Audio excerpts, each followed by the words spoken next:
All right, everybody. We're here. Welcome to our broadcast, and we're here tonight with Paskies. We want to welcome the new sponsor here in the truck series, Slam Cake Vapes. Go to buy slamcakevapes.com and check them out. I was on their site looking before. We got a lot of good flavors, a lot of good stuff on there, good prices, a lot of good reviews. Go check them out. Buyslamcakes.com. Slam Cake Vapes. Boy, I can't speak tonight, can I, Ryan? That name, man, that name. It's a tongue twister, man. Gets in your head. But yeah, go check them out at buyslamcakevapes.com.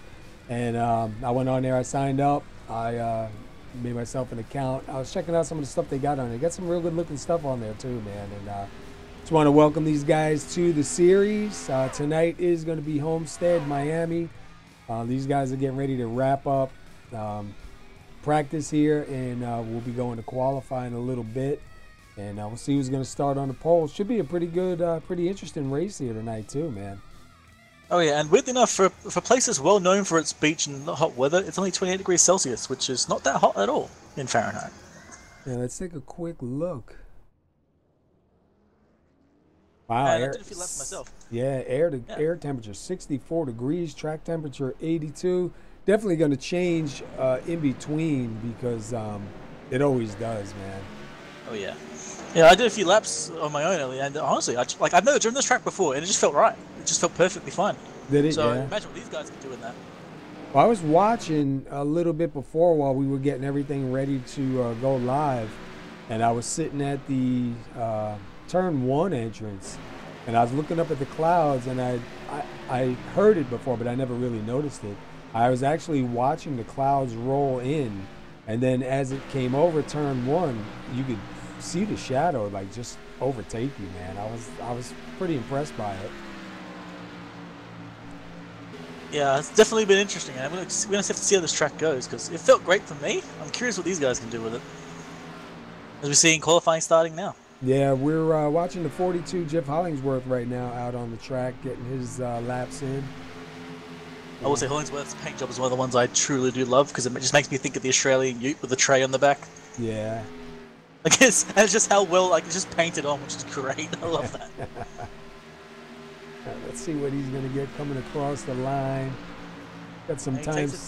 takes the pole currently. Then Brandon Stokes immediately beats it. And then Tanner Costa as well. So some pretty fast lap times. Looks like they're actually pretty much beating their practice times. Oh, we have Jack Merkel matching Brandon Stokes' qualifying time exactly. Might be different in the tens of thousands, but we can't see that. Yeah, 32.122. That's pretty good. I was just watching Chris Bouchard, but he's locking it up down there on the track. I'm not sure why. Let's go to Kevin Paskowitz in the number 7 and see what he gets going around here. Yeah, it was pretty cool, man. I was sitting in turn one, just, setting up, getting things ready. And I happened to look up at the clouds, and I was looking, and I was like, is it my eyes playing tricks on me, or are they really moving? And, Yeah, they're actually moving. yeah, sure enough, they were moving because I was watching them slowly disappear into the top of the screen, and I was like, wow, I guess it really is. And then all of a sudden, turn one got dark, and I was like, wow, this is really cool. I can't wait for rain, man. Imagine like coming in rainstorms. Oh man. Rain delay. They Oh need no, to- man. Like like V8s of Bathurst in the rain. Oh. Sorry, I'm Australian at heart. Everything is V8s. And Brandon Stokes managed to beat his lap time and his practice time down to a 32.049. Wow. We're watching right Really good now. time. 99 John Napier out there, and he's got the Slam Cakes truck. Looks pretty sharp out there too, man. I was checking that out earlier. So we'll see what I he's love the got. colour. See if he can put this thing in victory lane, man, for the sponsor tonight. Remember, it's not really where you start. And Look Chris at that. Bouchard comes in second place. He manages to get a really good lap time and manages to edge out into second. If you take a look at the front of his truck right here, that's what I've been trying to say. Buyslamcakevapes.com. It's right there above his windshield, man. Yeah, I'm not even going to try. I'm just going to forget it. See Joe Morganti Yep. out there in that number 53, getting ready to run some time. Brandon Stokes still holding on to the top. There's a few guys that haven't quite done laps yet. I haven't seen. Hold on. No, you haven't seen Gilbert or John Jenkins do laps, and they're some of the faster guys. See, Dylan Moskowitz just coming out too. Johnny Antonucci just coming out. Joe Morganti's got 19. Let's go with the number 4, Dylan Moskowitz. I see Burger King floating on there. It's a good thing I just ate, so I'm good to go, man. I see Hungry Jack's when I look at that. Do you? It's the same thing. Is it really? Pretty much. See, it's even almost the exact same logo. Just get rid of that blue circle on the outside and change Burger King to Hungry Jack's, and it's the same thing. Wow. Yeah, I'm not even kidding, man. It's the same thing. Yeah, I just got finished eating. We had a late dinner, so I should be good with all these food trucks out there. Yep, I had some greasy, fattening, bad-for-me burgers before this, so I'm all good. Yeah, I was out looking on buyslamcakevapes.com earlier because they sent me the information. Just got the information about a half hour before the broadcast, and I went and picked up their logo, and I was looking around on there, so I ended up making an account because there's some stuff on there that looks really interesting. So, you know, anybody that's vapes out there, go take a look at them, man. Looks like they got some really good stuff, a lot of good flavors, decent prices too. So, all right, so he's got 15th. Let's go to Johnny Antonucci right now. He's sitting in 22nd. And we'll see if anybody else is going to come out and take a qualified time. So far, 22 drivers have taken a time. We have 6 drivers that haven't. Looks like Willie Glenn may be coming out now to take a time. We see him sitting in pit road. And Dylan Moskowitz is also sitting there, but I believe he did 2 laps. No, he only did 1 lap and then he pitted it. So he technically has another lap still there, it won't be usable. I see the 99 out there. That's a number I usually run. So when I see that, I was like, wait, why is my number out there? But I forgot. Yeah, I was just talking about the 99. Like, did I get in here the wrong way? I've learned how to time travel. Well, right now, looks like Willie Glenn just sitting here at the end of pit road. I'm not sure what he's doing, waiting to start or not. We're waiting to still see if anybody else comes out on the track. Jeffrey Meyer hasn't taken a time yet. Chad Witt, John Jenkins, Kyle Gilbert, and Gregory Napier. So we'll see if these guys do. Got about 3 minutes left, so I think we are going to kick over, run our national anthem, and then we'll come back with the finish here of qualify and see what these guys do. So sit tight, everybody. We'll be right back. And just give a shout out to all of our vets, past, present, and current. We appreciate everything you do. We'll be right back, everybody. We are in the land of the free because of the brave. And so we ask by your grace that you would bring them home soon and safe. In the name of Jesus, I pray. Amen.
All right, so we're wrapping up qualify here. About 41 seconds left here. So far, Brandon Stokes does hold on to the top spot. Chris Bouchard going to hang on a second.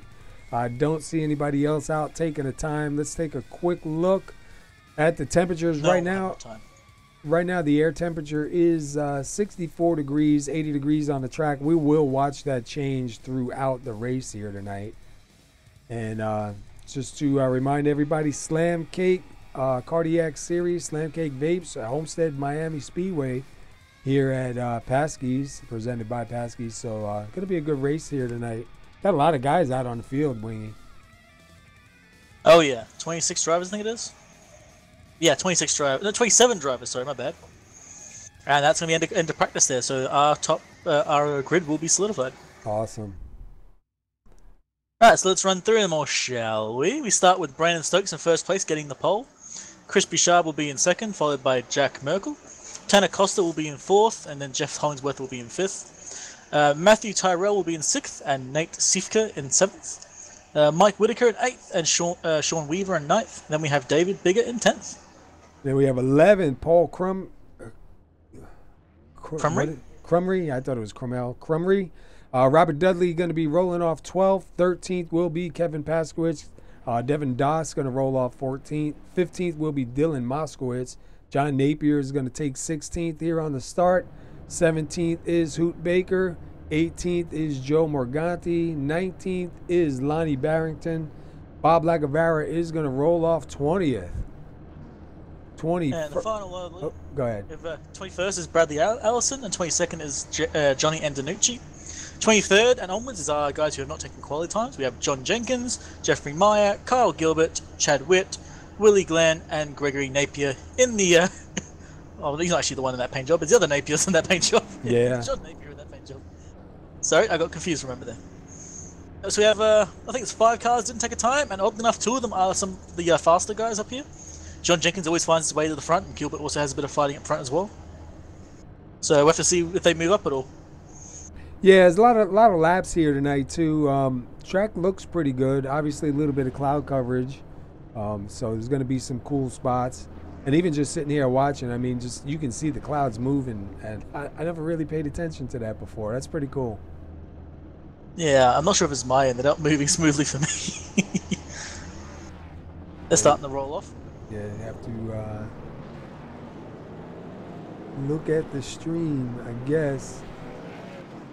Just trying to find somebody. Let me see. Chris Bouchard up in second here. Let me see if I can get this thing to catch up. Sometimes it's a little bit slow. Also, for some reason, I'm not quite sure. One lane is in the pit exit lane. The other lane was on the track. Yeah, that's the easiest way to come out of the pits on a pace lap starting the race. Usually the inside line will stay down low. The other side will just jump right back out on the track. I remember the first couple of times I was nervous because I thought I was going to get black flagged for it. Now, amusingly, look at Mike Whitaker's car. I think he's trying to confuse and dazzle everyone around him right now with a psychedelic paint job. Yeah, he's got a great truck. He's always got a great paint job when he comes out here. Trying to defeat your enemies via seizure. He's always got some really good paints, though, man. Almost every time. All right, pace cars in. We're getting ready to go live here tonight. And we're green. Awesome, and looks like Chris Bouchard with the best run there for sure. 21 kind of got bogged down. The 97 is now catching up with the 28 as well, so we might start passing the outside. But this inside line is always strong at the start. And it looks like the 21 will defend that position. Yeah. And the 19 will take third place. And he's going to try the inside already almost. He's going right down to the white line. Yeah. What the hell? No, he's just dropping back. Dropping back, yeah. And maybe something might have happened at the start, and he had to jump it back. Oh, either way, Tanner Costa now behind the 21 of Brandon Stokes, and Chris Bouchard managed to sneak by at the start, and he's gone. Meanwhile, a little bit further back, we got a bit of a fight between Matthew Tyrell and Jeff Hollingsworth. Tyrell trying the inside on Hollingsworth here. But to see the inside line is strong here like it is on other tracks. Yeah, Nate Sifka right behind those guys waiting for an opening. It looks like that, once again, the outside line gets a really good run. You have to try and make the pass complete on the inside. And it looks like Tyrell tries to slot back in and slows down Nate Sifka there. almost had a bit of a moment. And look at there, side by side again. Oh, almost side by side. Brandon Stokes and Tanner Costa were fighting it out for second. Well. 37 and the 95 side by side for the 10th and 11th. And they were opening a door for the 8th to go between them, but thankfully the 8 kind of decided let's not go 3 wide. It's probably a bad idea. Yeah, it looked like they were going to go 4 wide for a second. Look at all these trucks coming down that stretch, man. That is a beautiful sight. Oh, yeah. It looks like Nate Seeker tried to get his nose inside Tyrell, but just did not have the pace. And I saw a little bit further ahead, Tanner Acosta did try to get on the inside of Brandon Stokes, but it appears it not only failed, it failed really badly. He's now fallen quite far back. Where am I going? There we go. Oh, hello, I just saw another fight going on. Looks like Sean Weaver and Paul Crumray are still fighting it out. Looks like Devin Doss managed to break away and escape. And what is on the back of Devin Doss's car? What is that? I don't know who or what that is. I feel like I'm being captured from space. Let's see if we can see. What's on the back tray? Yeah. I don't know who or what that is. I'm not sure if I'm insulting someone. I'm sorry if I am. I just don't know who that is. Go back even. Inside of Mike Whitaker. And once again, the inside line just did not work. No pace. I'm saying even further back here, 21st, man, they got side by side. I just looked back and I saw this gigantic grid just going through. There's a fight going almost from like 16th all the way back. Yeah. 3 wide.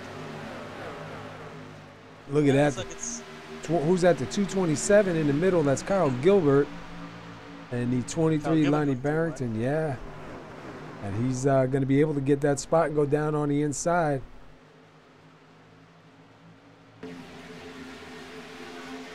Go back up here. Matthew Tyrell up in 5th. Let's go up towards the leaders. Bouchard right now out about 4/10 over Brandon Stokes.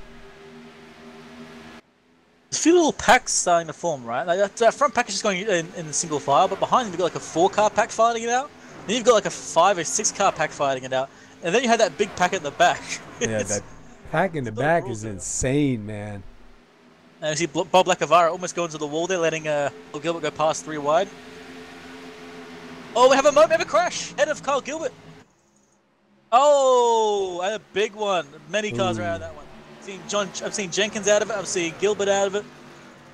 Some of these faster guys in the back all got taken out, and that was brutal. Oh, even 7 of Kevin Paskowitz in there. The 51, the 5. Man, let's go back. Look at the 03. What's the 03's ride? He had one hell of a ride. Bradley Allison. Wow. Oh my God. Looked like the oh my goodness, man. He went flying. We got to go inside. Let's go inside with him. Bring your bath bags, guys. We're going to go on a flight. Wow. He'll spun like a top.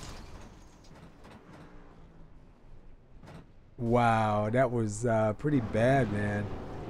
Oh yeah, he was just. Let me find the 99. We'll see what happened with it. It looked like the 99 may have. No, it looked like the back end was getting ready to come out. He gets the 82, sends that 03 flying 227, the 82 to 23, 7. The 50, the 51, I believe that is. Oh my goodness, man, there was a lot of trucks involved in that. Oh yeah, so let's have a look in the pit lane. We kind of missed some of the pits because we were just too busy watching the insanity that was going on there. You do have a few cars in the pits, but oddly enough, there's actually not as many cars in the pits as I was expecting. Perhaps they pitted earlier, but I don't think they did. Going to be a lot of trucks early on trying to get damages repaired. Look at that fight coming off. Yeah, it looks like, I think Hoot Baker's actually a lap down, I think? No, he's... Okay, I'm confused. He's on the lead lap. Yeah, the only I'm seeing Hoot Baker showing a lap down, Napier a lap down, and Allison a lap down. Interestingly, I don't think Mike Whitaker took a pit stop there at all. So it means he's not going to be in the lead unless he pits now. And I think he's coming past the pit lane now. No, never mind. No, he's not. That's wrong corner. I gotta look again before I say things. He's only have, how many laps does he have on there? Only got 9 laps on those tires, so, you know, you never know. And he's staying out, yeah. So he looks like he's going to stay out on those older tires. Yeah, because here at Homestead, you have to come in, going into 3. You got to take that access road. You can't turn in off of 4, yeah. So, yeah. So, interestingly, I think, the looks of it, Brandon Stokes is going to be alongside him there. So he's going to have someone on fresh tires fighting him from the start. But if the tire drop-off isn't too bad, he could probably defend, maybe hold like 4th or 5th. Or perhaps another caution can happen straight away, and he's kind of betting on that. He's betting on the 5 Brandon Stokes, he didn't really have the best of starts that first original start. No, he did not. It's good to see he managed to get back into position there. He managed. I think he beat Chris Bouchard out of the pits by a little bit. That's all it took to get him back his pole position. Well, pole in quotations, because there's a car with slower tires ahead of him. Let's just see real quick any changes in the temperature.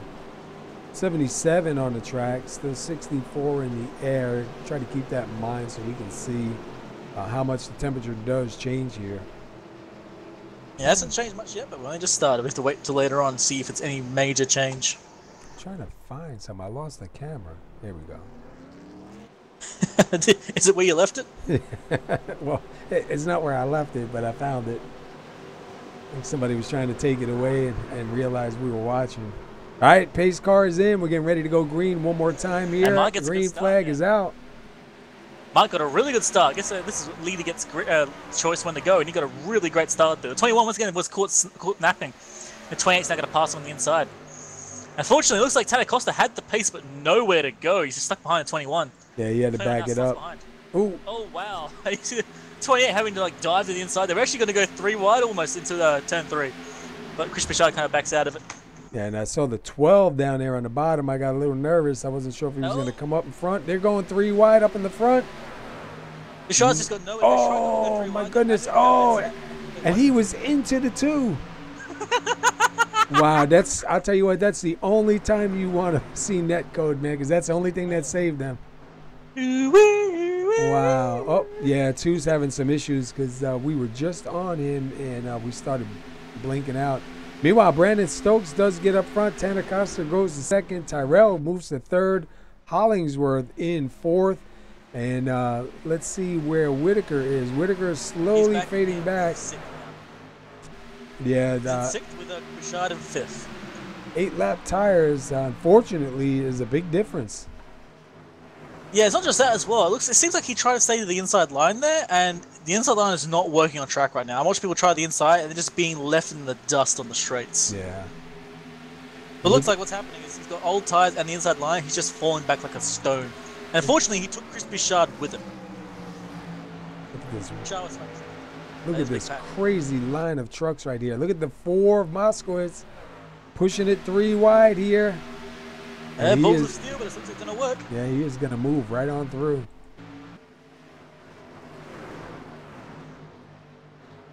Let's see what we got going on up here towards the front. Looks like we're about the same up in the front.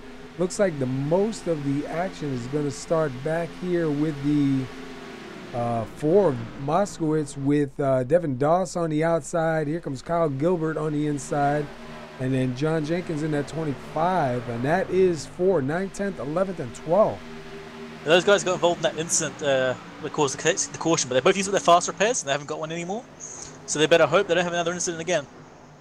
Oh, that's right. I forgot about the fast repair, and I just talked to Kevin about that earlier. Yeah, that's it's good to have, but man, to use it that early, not a good thing. Yeah, you want to save it till you need it, but unfortunately, they kind of needed it a bit too early. It's like 10 laps in. It definitely would have been over for some of these guys. Oh yeah. So they're gonna have to play it. Well, I would say more cautiously. They have to play it like we would normally play it. Just play it safe, make your motions at the end. So look at Brandon Stokes out here, man. Your pole setter back out to the front, leading some laps here. Got 5 laps coming to 6 laps led. Tanner Kostler going to try to do something about it. Looks like he is trying to set him up. And Kostler taking it down to the low line. See if he can start getting this low lane to work for him. I have to wait and see. It looked like he tried the high line the previous corner to try and get the runoff, but you see him try the low line there. Just look at it fade away straight away. It just doesn't quite work. He's trying though, man. Maybe another yellow. Oh, yellow is out. I'm attempting to find where it is. Oh, here we go. Ooh, the Bradley 99. Allison, John Napier. Yeah, oh. That's my number, man. Oh yeah, it started with these two. Sorry, wrong thing. I swear I don't have my contacts in. So let's see, you have the 99 and the 77 right here. 77. See the 9 swing it way up high. Oh, dude. I think he just didn't see him there, and he was trying to get back on the line because he got a bad line on the entry and exit. And just, yeah, I think he went a bit too low, a bit too early, just like, goodbye. And it looked like maybe like on the 99, looked like as he was coming out of that turn, coming out of 4, the back end might have wanted to go out on him. And maybe a little bit, yeah. I was watching, I don't think he started to lose control there, but at the same time, I think he was just trying to put his foot down and get some pace and just messed up. Oh well. That's unfortunate, it kind of happens. Situational awareness can be a bit painful at times. And unfortunately, they killed the only Aussie on the track. No! I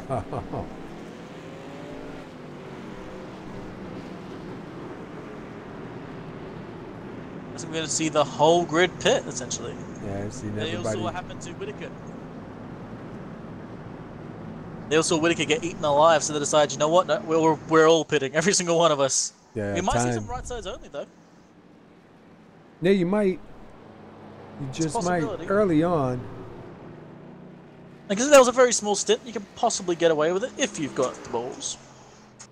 It looks like we've had a lot of guys have a pretty smooth stop. Don't really see anybody shifting around. A couple of guys out already. Nope, no two stoppers, no two tires, sorry, all of them 4. That's probably fair. Looks like Stokes going to get out in front of everybody in pit row. We'll see how good this works here this time. Tanacosta going to be up in second. Terrell still sitting in third. Bigger now up to 4th. Hollingsworth back here in 5th. Take a look at the temps. 77 on the track. Still 64 in the air. And we got 2 lead changes. 18 laps ran. We've still got 116 to go. Like I say, I think Matthew Tyrrell's having a good day today. He started a grid in 6th. He's now in 3rd place. So he's managed to move up a few spots after that's a bit of a bad start in the previous restart. And also David Bigger, 10th to 5th so far. We're only 20 laps in. That's good motion. Yeah, oh, sorry, 10th to 4th now. It just got corrected. Yeah, he's definitely having a good run here. See, I saw the 2 Seafiger, yeah.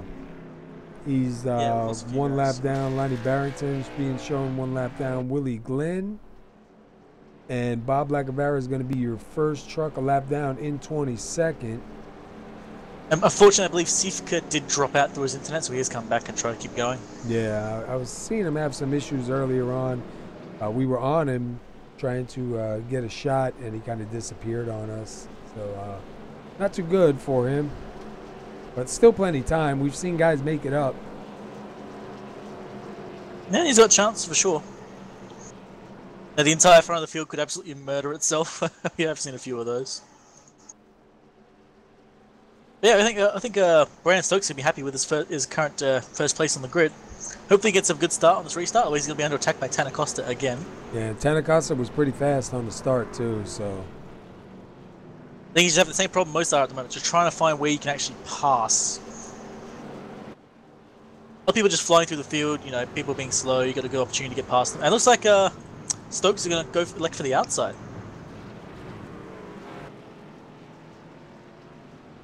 Yeah, Stokes takes the outside line.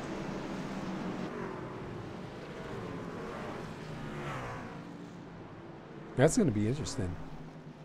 Yeah, I'm actually quite curious by that.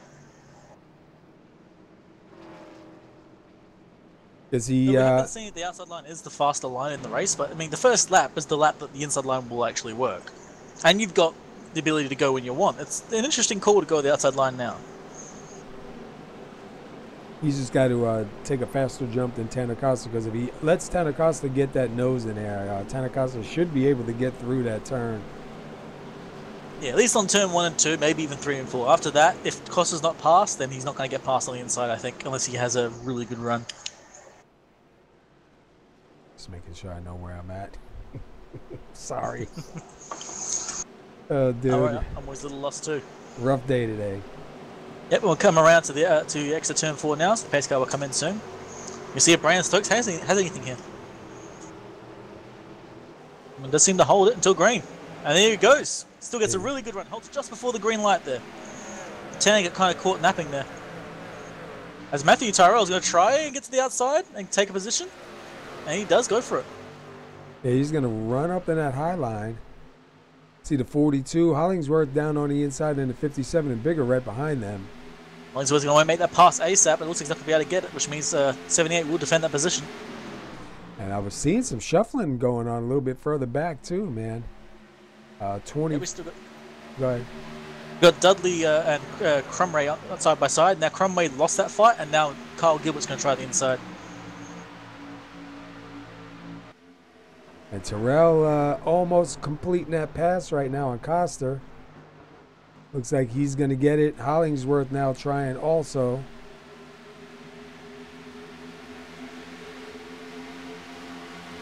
I'm saying that, the inside line isn't working, but for some people it does actually seem to be working. For instance, I just saw Kyle Gilbert go past, Crumray and Dudley on the inside. So maybe, this is open setup, so perhaps his setup is really working for him right now for the inside line, because for everyone else, it's just not. Actually, we see Matthew Tyrrell in second place, which is good to see. He actually managed to get past Tanacosta. Oh, look at all those trucks out there. That's a beautiful sight. Yeah, Terrell now up in second. Coster sitting back in third. Looks like he got Costa on the entrance to turn 1 there. Mm-hmm. Managed to get up ahead of him, almost slide up and just put his foot down. He was all set. So now he's going to be trying to make a move up towards Brandon Stokes, and he's not quite as fast this lap. We might see if he's got a better lap this time. Go back a little bit further here. We see, what was that, the 19 of Jack Merkel starting to move forward now. Up in that high lane. Third on grid. And he is going around. Looks like he's going to get around past the 25. Noticing that John Jenkins is not pushing anymore. He pushed up from the start of the race from 23rd, sorry, to 10th. And now he's just kind of calmed down and just relaxed. So I think he's playing the long game here, trying to save his tyres up now and wait for a little bit of a longer stint. Go back up here. Tanacosta and Terrell back in side by side for second. Yep, behind him, we got Kyle Gilbert and David Bigger fighting it out with, looks like Jeff Hollingsworth in the middle of both these fights. And Costa gets past Tyrrell for a second place. And look at Bigger was fighting it out with Gilbert. Gilbert's going to move up to fifth. Gilbert slowly moving in now on the 42 of Hollingsworth.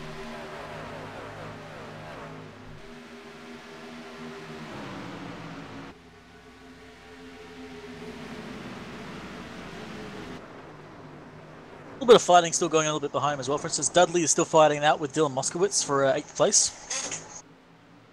Yeah, Moskowitz on that outside line. Oh, look at 3 wide behind him. We got somebody going around the 707.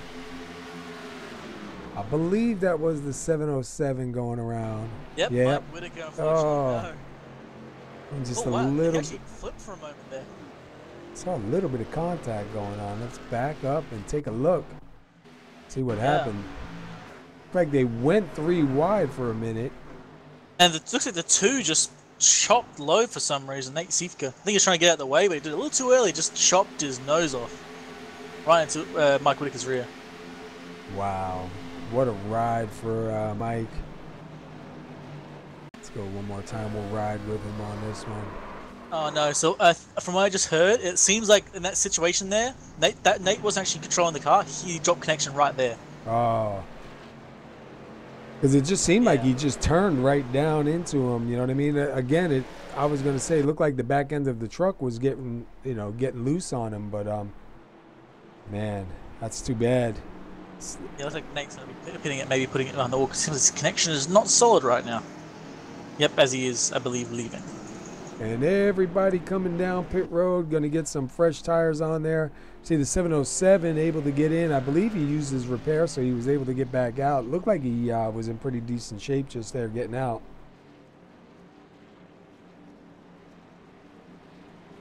We'll see who's the winner here on these pit stops. So far looks like, oh, somebody backing up a little bit further back there. I love how like aggressive like the pit stops can be at times. Like every once in a while, you see someone go in the pits and miss it by a little bit, but then you see guys just dive in like diagonally. It's like, oh yeah, that's fine, mate. You can go in the pits with that.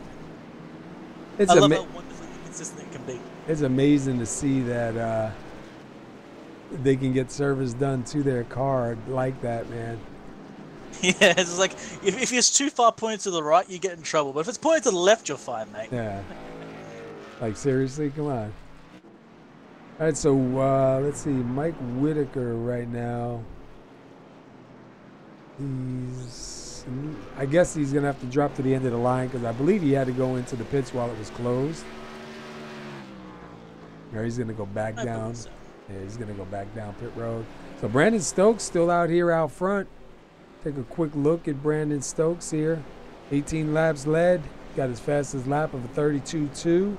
Started first, still up in first. We'll go to Tanner Costa. He started fourth. He is sitting second. And let's see, Matthew Terrell started started sixth. He's up in third. Jeff Hollingworth, he started fifth. He's up one spot. Kyle Gilbert started 25th. He is up to fifth, so he gained 20 spots so far. Then you got David Bigger started 10th. He is up in sixth. John Jenkins started 23rd. He is up in 7th, so he's getting a good run so far. Also, Jack Merkel started 3rd. He is back in 8th. And Devin Doss, he started 14th. He is 9th. And Kevin Paskowitz started 13th. He's up in 10th. Just watch Merkel. He'll probably move his way back forward again. He had a few moments there, but he has actually had good pace to try and push his way back forward. Also, John Jenkins, when he got to about 10th, this started to calm down, so we'll see if he's going to push again later. Maybe he's lost his pace, or perhaps I think he's just waiting and biding his time now, just keeping that car safe. Yeah, he hasn't got a fast repair anymore. He knows that, so he's going to keep it clean and clear. Probably just trying to survive it through. We got John Napier in the pits. I'm looking at Brandon Stokes attempting to push the safety car, which is hilarious. He was like right at the moment, like he's trying to nudge it forwards. I mean, I understand it feels slow, man. I've been there.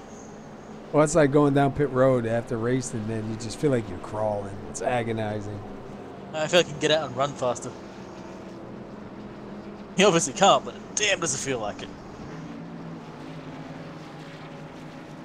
So we still got a bunch of guys still on the track. Looks like the first truck a lap down is Bob Lacavara. Yeah, I was going to say it was Jimmy Meyer, but it looks like Bob Lacavara in 20 seconds. So still got 22 cars here, 22 trucks here on the lead lap. You see Brandon Stokes going to take the outside again. Tanner Costa on the inside, followed by Terrell and Hollingsworth. It'll be a good start here, man. We saw Brandon Stokes got a decent run on that last start, so he might be able to start putting it back together again here. And Tyrell's going to be either loving or hating life. He's going to get past Costa in the exact same position he was last time, right behind him. He's going to have to hope that Costa gets a good run, or maybe hope he gets a bad run, and Hollingsworth gets a bad run so he can sneak through, because he wants to get right back up there again. He had the pace to make the fight work. Well, we're coming around the final corner now, so we'll get to see the safety car dive in a moment. It's Stokes on that outside line. See if he's going to wait. Nope, he's going to go. He waits to just before green again, gets a really good run. Once again, Costa's falling asleep, and Tyrell tried to go 3 wide there, but there was no room to go anywhere. Once again, Tyrell was just stuck behind 2 somewhat slower cars, at least what it feels like for him. Yeah, he definitely got a better start than these guys. I'm glad he didn't push it 3 wide, because that would have been pretty bad. Oh yeah. Now he's on the inside next to Jeff Hollingsworth. Hollingsworth is going to get the draft from both Costa and Stokes. So it's going to be hard for Tyrell to get the pass here. And you see Carl Gilbert try diving it in on the inside.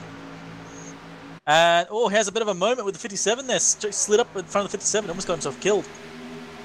Let's jump in with the 19 real quick here. We got John Jenkins now on the outside of Carl Gilbert.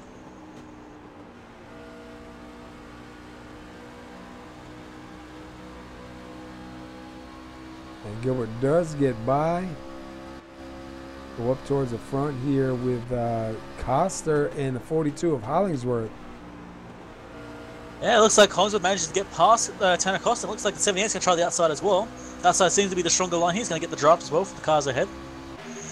So it looks like Costa's going to get dropped back into 4th place. I said Tyrell goes way wide, goes all the way out to the Larson line there, drops a lot of pace. And we have a challenge up here for the lead. Yeah, so we've got 2x2 going on here for the front 4 cars. Hollingsworth trying on the inside. Wow, I think he's gonna look at that run he gets in. We'll see if, yeah, he's going to clear it. Yeah, well done for Jeff Hollingsworth there. He managed to make the pass cleanly and quickly. Didn't get stuck on the low line. I have to see if Stokes has anything for him. Stokes is going to try the inside as well. But doesn't quite have the line for it. Almost had to back up there a bit. Yeah, it looked like he was going to slide up into that quarter.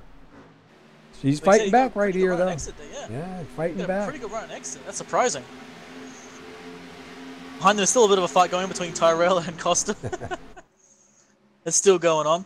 And it looks like Stokes is going to complete the pass on the inside, actually. Wow. Managed to slot back in front of Jeff Hollingsworth.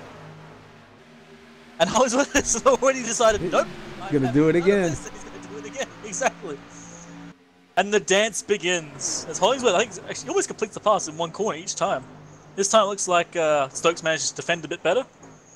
Hollingsworth getting a pretty good run on the inside line. And we have a yellow, unfortunately. Ooh, and we were almost 3 wide, too, a little bit further back. I believe it was Devin Doss? Yeah, it looks like Devin Doss and the 33. I don't see him stopped on the tracks. I wonder if maybe just like the other night. Well, if you see what happened to Devin Doss, you could probably see why it yellow flagged. He almost stopped. He was drifting on the Larson line. Oh yeah, he made contact with the 53. It kind of skipped him. Well, Interesting save though. Yeah, he does a real good job. Not really a whole lot of damage to that truck too. Looks like the back corner of the car just like tapped the wall and like ground along it and just kind of gave enough friction to slow it down. That's a weird way to save a car. That's a good run right there. Yeah, I'll give that a 9 out of 10 on the awesome. That's pretty good. So let's see. We just had pit stops. Is anybody going to come down? And it looks like they all are going to come down. Yeah. Jeff Hollingsworth, your leader, going to bring him down. Brandon Stokes right behind him in second. See who's going to be the winner off of the pits. And they got to watch, too, because it's very easy to pass the pace car here. And if you pass the pace car going into the pits, it's over, man. It's over. You go into the end of the line, you are penalized. Yeah. Have to see if anyone tries anything. But it looks like Hollingsworth now, he's going to be in the lead. I'm curious if he's going to do anything to try and keep the lead here, but he has showed really good pace against Stokes there. And not just good pace, the ability to do pass as well, which is great to see. He didn't make any mistakes. He just kept fighting with Stokes there and ended up getting the position at the end. But we got somebody getting ready to come out. Are they going to get out in the front here? I believe that's the 25 of Jenkins. Well, hello there. Did Jenkins do a right side only strategy?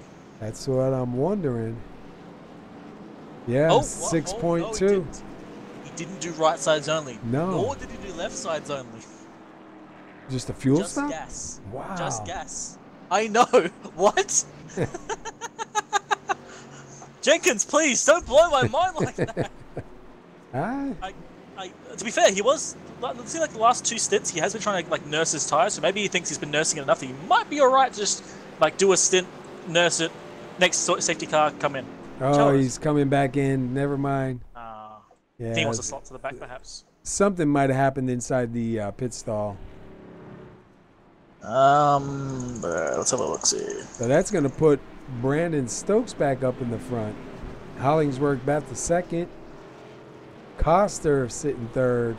Wait for them to cross the line. We'll pull up the top 10 here. Let's take a quick look, though. We've had 5 lead changes so far. We ran 38 laps. We still got 96 laps to go. Let's take a look at our top 10. Brandon Stokes, Jeff Hollingworth, Tanner Coster, Kyle Gilbert, Matthew Terrell, Jack Merkel, David Bigger, Chris Bouchard, Dylan Moskowitz, and Joe Morganti. The big movers there. Well, good to see Morganti moving up. He's gone up 8 positions. My bad. Moskowitz went up 6th. 6, sorry. Yeah. Of course, Gilbert's gone up 21 positions. Yeah, he's sitting up Crispy here in Shot actually fourth. fell back. He's actually catching back up, which is nice to see. Hope to see Bishard back in the front again. Oh, hello. I think, yeah, it looks like not Bishard. Brandon Stokes got past Hollingsworth in the pits. Yeah, he's back out front. The Hollingsworth's going to have do to... that all over again. Yep, he's going to have to try that all over again. Yep, leader fight 2, Electric Boogaloo. So we'll see, does Stokes go back to the outside line on the start, or is he going to bring it down on the inside? It looks like the way he's pacing, he's probably going to take the outside on this start.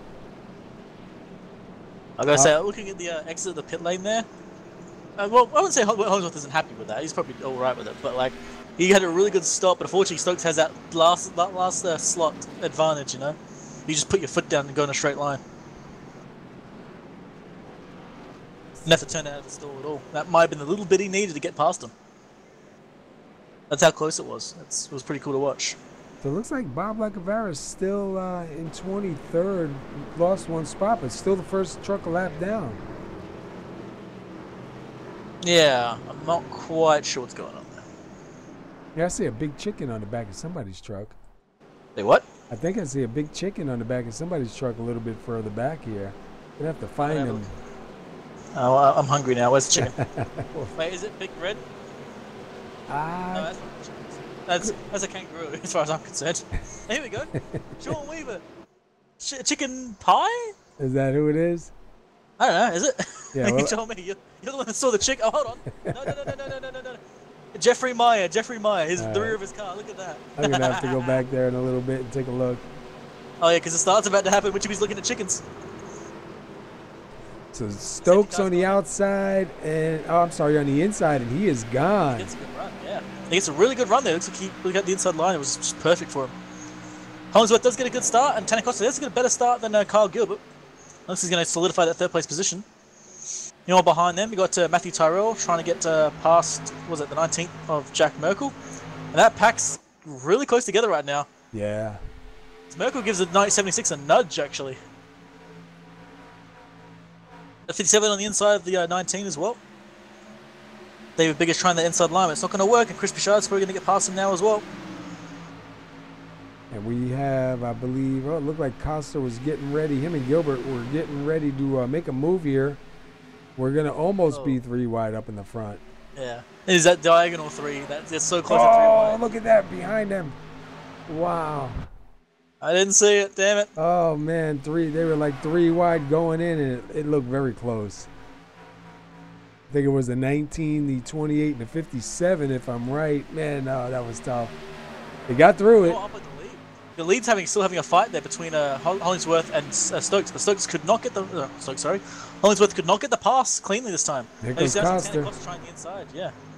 Unfortunately, this pass does not work for him. He's going to be in trouble because now looks like Gilbert took his slot behind Hollingsworth now, so we better make that pass ASAP or he's going to fall back. Yeah, because that door will be shut. He's not going to be able to jump back in. He'll have to try to squeeze it in front of the 78, but I don't know. He's trying. He's doing his best to try and get as much pace as he can on exit, but it doesn't quite seem to work. 78's going to try the outside of Kyle Gilbert now. Doesn't quite clear him. Looks like Gilbert's going to try and chop him off. Oh, that's... Yeah, Gilbert going to get back in line on the outside. I wouldn't blame Tyrell if Gilbert turned himself there. I was like, Costa's actually making this pass almost worky on the inside. He's slowly working on it. Yeah, he went down a little bit low there, man, and opened up the door for the 227 to possibly go 3 wide. That's not what you want to do at this part of the run. Nah. If the other car does it, then you know he's silly enough to do it. And look at the 227. He gets down there, tries to push Costa, and then jumps back quickly to the outside line before that hole closes up. I believe. Left in the dust there. Yeah, Costa is a little bit in trouble right now because he's starting to lose a little bit of pace to him. And of course, the usual also on the inside line is if you're on the inside line, your tyres are going to be burning up a bit harder than everybody else's. So what do? You're just going to burn up tyres, burn up time, burn up positions, and you don't gain anything for it. And look at that. Like, while this fight's going on, Brandon Stokes has not broken away. Like, No. Hollingsworth's been fighting with these guys the entire time, and he has not let go of Stokes. That's the interesting part there. I would have thought Stokes would have started breaking away from this mess, but he's still there. Costa's trying the inside line again. You're trying to set it a bit higher than normal and trying to get like a good run and exit. It's kind of working, but at the same time, it's not quite working enough for him. Unfortunately, Hollingsworth is still getting that draft from Stokes as well, which is not making it any easier. There's also some fighting going on in the back as well, which is kind of cool. I know, I was taking a look at that. I wanted to go back there and look. Yeah, I got Johnny Antonucci, Mike Whitaker, Devin Doss, John Jenkins, Sean Weaver. It's like a nice little 5-car fight going on here. And honestly, looking at it, it's close and it's clean, and I love it. Yeah, they're doing a good job back here. And that is for 14th through, what, 16th, 17th? Yeah, 14th to 18th, I believe it is. Pretty good fight there. It looks like Whitaker managed to get the position back. Whitaker had pace at the start. Unfortunately, he had those incidents. Hopefully, he can get his pace back and make a fight for the front. And look, we got a challenge going up here for the lead now. Stokes. Oh yeah, and notice that this lead pack is huge. Yeah, it's That Stokes. lead pack goes from number 1 car all the way back to, I think that's 11th almost? Wow. And they're all in the draft range for this, so technically every single one of those cars is technically within range to make it to first place if he gets a really good run and some good luck. As Costa's trying the inside here still. He's managed to get past the Hollingsworth with it though, so far this is actually a positive for him, but he's got to get ahead of Hollingsworth and get slotted back in. Or alternatively go past Stokes. Go all the way, man. That rainbow coloured car. That's 78 with Tyrell. And there you go, he slots in. And looks like here goes the 42 now. Oh, man. Yeah, he's having none of this. Yeah, he's like, let me try this now, man. Well, he did do this to Stokes, so he does show that he can get the inside line and make a pass, so we have to see. As now it's going to be Tanner with the draft from behind and in front, so we see if Tanner can get ahead of him. And we got 9 trucks right here up in this front pack, all the way back to the 4th. Dylan Moskowitz in 9th. I mean, they're all pretty close together right here. Costa again taking a look down low, going to go back in behind. Meanwhile, 42 of Hollingsworth on the inside of, who's that, the 78 of Terrell. Yeah, Terrell, I think, passed him on the outside there, actually. But that being said, Terrell went really wide again, so he's going to lose pace. But he might manage to stay ahead here. Yeah, but look at he'll get that run off right here. But I think the time he lost on the corner there, he gains back on the straight, but it's not quite good enough yet. Gonna keep trying those. Hollingsworth's really doing well on the inside line there. He's not giving it up. And he's not really sliding up too far. Yeah, Costa back. Inside again. Looking for the lead. He isn't here for second place. He's here for first. Oh no, the 78 he spun. No. Terrell. Oh no. Thankfully, no incidents, no crashes, no impacts at all. Well, everybody gets by so far. Not a bad, not good for him, but it could have been a whole lot worse. And I'll say right there, what Tyrell did there is exactly what you're meant to do. He lost it, realized he'd lost it, and just locked it up. Yep, lock it up, hold it, wait for a spot. And he wasn't even turning when he locked it too. He just held the wheel straight and just locked it straight up, and that was it. So his car would not go anywhere silly. He did pretty good, man. I don't think he made contact with anything. Nothing. Not with a wall, not with a car. If you're going to make a mistake, right, that's how you make the mistake. You don't kill anyone very slowly. Somebody went up high to miss him, and they hit the wall. Trying to see who that was. So as it probably is for him. Well done to Matthew Tyrell there for having an incident and not causing a massive big one, I would call it. Well, now we have to see if Tanner Costa can perhaps beat Brandon Stokes in the pit lane. I think that might have been Joe Morganti that got a little piece of the wall there, trying to avoid him. Just heard Tyrell say, he just swung one way, just started to swing and he couldn't save it. He did a good job, kept it off the wall, man. Yeah, I mean, if you're going to have a crash, that's how you do it right there. All he did was destroy some tires. And let's face it, those things were there to be destroyed anyway. Yeah. All right, everybody's coming back down pit road. Brandon Stokes brings them in, see if he can bring them out. I know Hollingsworth would love to beat him out of the pits here and get that advantage over him on the start. Real hard to get by. No one missed their stall at all. Everyone slid in perfectly. We're going to see if anyone gains anything here. Oh, look at it's going to be close. It's did he get it? Costa may have got it. Question is, did he speed in the pits doing that? We'll have to wait and see on that one. I don't know if he did. He got pretty close. He was at 52 miles an hour there, so he might perhaps have sped. I think he might be alright there. Which means Tanner Costa will get the lead through the pits. As we see him go back into the pit lane, at which point we know he screwed up. Yeah. Looks like he's staying out there, though, man. Catching up to the back of the pace car. He did go by pit entrance. So I think he got by just in time. That little grace period in between, you know. Well done to Tanner Costa managing to get in position, but it looks like, hold on, is Brandon Stokes still going to be counted as first? We'll have to wait until they get past the line. When they cross the line, it takes a little bit for it to catch up. Yep. Tanner Costa is going to be scored as first place through the pit lane there, so well done to Tanner. Good move there. Hollingsworth is in third. Kyle Gilbert's in fourth. Jack Merkelin at 19 is up in fifth. Chris Bouchard now up in sixth. David Bigger in seventh. The number 4 of Dylan Moskowitz right here in eighth. Paul Crumry is ninth. And Joe Morganti up in 10th. And we saw Joe Morganti, not his fault, but he tried to avoid that wreck and got a little bit of damage on the right side of that truck, scraping the wall. Yeah. Interesting, you see Chris Bouchard and Jack Merkel moving back to the front again. They started grid 3rd and 2nd. And here they are back in 5th and 6th after, I think they had some moments with each other. They both kind of lost a lot of pace and fell back. But here they are back now in the top 5. And just outside the top 5. So we're going to see if they can catch up to this front pack and start fighting it out as well. Also, definitely props to like Dylan Moskowitz, David Bigger, Paul Crumray, Joe Morganti, just slowly moving forward in the pack and no incidents. Best way to do it. Take your time. Same goes with John Jenkins, who's still actually in 13th place. He was back in 10th earlier, but had to back out through one of those incidents. No, he actually backed out from the pit lane. Sorry, my bad. But he's still back. He's still back here. He's still well within range. So we have to see how he goes. We still got 81 laps to go. We've had 7 lead changes. Let's take a quick look at the temperatures on the track. See where we're at. 64 in the air. 73. We're still within about the same. I believe we were at 71 a little bit earlier. Yep, not much change really at all. Probably the only change is probably a bit of a heat from the tires. That's going to be about it. There's still a lot of trucks out there.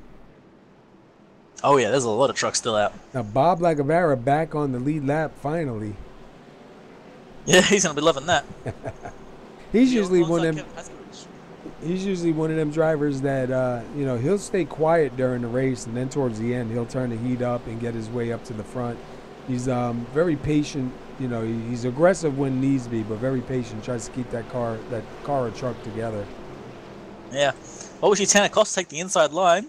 I mean, if the inside line wasn't the normal line, I'd think he'd take the line anyway because Tanner Costa is doing really well on the inside line here. So it's kind of fitting that he takes the inside line on this restart. He's just got to get out in front of Brandon Stokes, get in that clean air, and try and hold him off. Oh, yeah, he's going to have a lot of aggressive drivers behind him, all going to be trying to fight back up there. And pace car's in. And he gets a reasonably good run, not quite as good as everybody else there, because fortunately Brandon was alongside him pretty well there. He does manage to break away and get to that lead, and Brandon Stokes will collect second place as well, as Kyle Gilbert also gets third. And it looks like the 19 is starting to get left behind. He's fallen back. Chris Bouchard's passing him, 57 as well. David Bigger's going to try and pass him on the inside. Now Tanner Costa is definitely going to be a new leader for at least a couple of laps. See if he's able to do anything in that clean air and get himself a little bit of a gap in between him and Brandon Stokes. He probably would like to see Brandon Stokes and Kyle Gilbert get into a side-by-side battle and free him up a little bit more. We almost had a 3-wide moment a little bit further back for 12th-ish. We had Dudley, Jenkins, Morganti, Meyer, and Doss all fighting it out. And it looks like both Dudley and Jenkins are going to get past Joe Morganti on the inside. And Jeffrey Meyer's going to try the same thing. And wow, look at the front 3 cars. They just couldn't get much closer. And look at Stokes closing in on the 97. And Kyle Gilbert was looking high. Gilbert's in the position you want to be, watching it all, having the choice of wherever he wants to go. Yeah, he's got that low lane right now. Yep, he's going to try and get past Stokes. Well, Stokes has a good bit of draft from Costa ahead of him. And you can see it just doesn't quite work, starts falling back rather rapidly. Bouchard behind us is kind of watching this as well, and Merkel's sitting behind Bouchard. And there's a little bit of fight going behind them as well between, looks like, oh, never mind, yellow flag. Where is it this time? Oh, it's Joe Morganti. Morganti. Actually, still had some front right damage, so perhaps it might have been his car done. No, he had a love tap with a 50. Go back. We'll Aim a little bit too low there. quick look. You see him right there, the 50, taking a look on the inside. That's where I saw that chicken at. I was going to say a quick side note to everyone as well. Like, this is just me just pointing out something I like. From like 17th back to, I think that's 23rd, they were all like a pretty big pack fighting there. And the moment the yellow flag head out, they all as one slowed down together. No one like slammed the brakes, no one hit the accelerator. They just kind of like all gradually slowed in like a big group. It was just kind of like beautiful, like watching a flock of ducks, you know? Yeah. It was great to watch. It was really nice to watch. I like that analogy. That's pretty good. Yeah, but it's cool when you see everybody do it in unison. You can also see the sunlight changing. Yeah. You're seeing the shadows start getting longer and longer. Mm-hmm. Starting to change a little bit here. So we're starting to get a little bit later on the track. 13 p.m. So it is starting to get towards dusk. I don't think anyone missed. No, hold on. Yeah. Sharp missed the stall. Yep. He was fighting for like 3rd, 4th, 5th, so he's going to maybe lose a little bit there. See if Tanacosta can get this position again. He slams his foot down. And he is going to beat them out. Again, he just like slams his foot onto it and just goes in a straight line, just tries to get through. Thankfully for a pit phasing there, otherwise he might have had some incidents. That's a way of getting first place, that's for sure. And honestly, Bichard did not lose any positions there from that mistake at the pit lane. In fact, he still held the position he was in. It looks like right now Willie Glenn and Bob Lacavara have stayed out. We'll see. I think they're going to be put it into the pits this one. They're going to slot back to the back of the pit lane. I don't think Willie Glenn and Bob Lacavara are going to try starting the race in the lead. Well, they've like gone. Brave, but I don't think they're that brave. Yeah, they've gone past pit road. Oh wow. Willie Glenn still not really shown your leader till they cross the line here, so he may be waiting just to officially be scored your leader, get that extra bonus point, and then go back in. And Willie Glenn gets a leader lap. Bob Lacavara right now up in 2nd. And Bob Lacavara's he's only got 7 laps on those tires, so he may be thinking in his head, I'm going to stay out. But we saw a couple starts back, somebody out there on 8-lap tires, and it was a big difference. This is 7-lap tires. So, you know, tires are pretty important right now. Yeah, that was Mike Whitaker that tried the no tire stop with 8 laps, and we saw that he just dropped down like a stone. Whether that was because his pace was that bad or just because the tires were total, don't know. I think it was the tires because he's got pretty good pace here. But I think Lacavara is definitely saying he doesn't want to be out here, I think. And I do not see Willie Glenn going down to the access road, so I think he is going to stay out here with Bob Lacavara and try this front row. Brave. And so it'll be very interesting. Also, just have a bit of a laugh. I'm in Bob Lacavara's cockpit. I'm just hearing him change gears maniacally. Yeah, I was listening to some guys already saving fuel. No, he's not saving fuel. He's just like changing gears like every split second. Like I'm hearing tap tap tap tap tap tap tap tap tap. That noise when you change gears. It's hilarious. I'm just looking and just seeing how the car was, and just hearing that was hilarious. I'm sorry. That's just looks like Willie Glenn going to take the inside on this start. This is going to be interesting. Yeah, this is definitely going to be interesting because he is on 10-lap tires. Bob Lacavara is on 8-lap tires. The rest of the guys are on 2-lap tires. We saw a big difference on guys just with 8-lap tires compared to guys on fresh tires, and almost like they were in 3rd gear and the guys on the fresher tires were in 4th gear. So I can't imagine they're going to stay up in the front very long, although they may surprise us. Track's definitely changed from when we started. The only thing I think, though, is that they both were at the very back of the grid on the lead lap. So the idea is that if they lose 10 positions here, okay. Lose 20, okay. That's still better than where they were. Yeah, and Bob was down the lap for quite a while. He got back up here, so anything is much better than that. Yeah, so they may get taken straight out to start the race and then drop back like 10 positions. But if there's a caution within a lap or two, they may gain. All right, pace car goes in. We'll see what Willie Glenn's going to do here. And he goes at the very last moment. It looks like Tanacosta was really ready for it, but it looks like Willie Glenn was not. And Bob Lacavara with a really slow Crispy start shot on the outside. Costa right down the white line. Oh, and Lacavara gets nudged by the 21. Yeah, Lacavara didn't have the best start. 3 wide, too, with Stokes in the middle. Lacavara's been shot off really fast, but Willie Glenn is holding that lead at the moment. That being said, it looks like Bichard's already decided he wants that lead now. And Tanner Costa is also trying to get there as well. And look at Lacavara way up high on the track. I mean, look at Willie Glenn holding that outside line right now. It's actually seeming to work for him. He's actually managing to defend from Chris Bichard. And even Tanner Costa now. It's a little bit wide. He might lose a bit of time here. Lenz gets a really good line. And actually does pretty well again. This is actually really awesome to watch for Willie Glenn.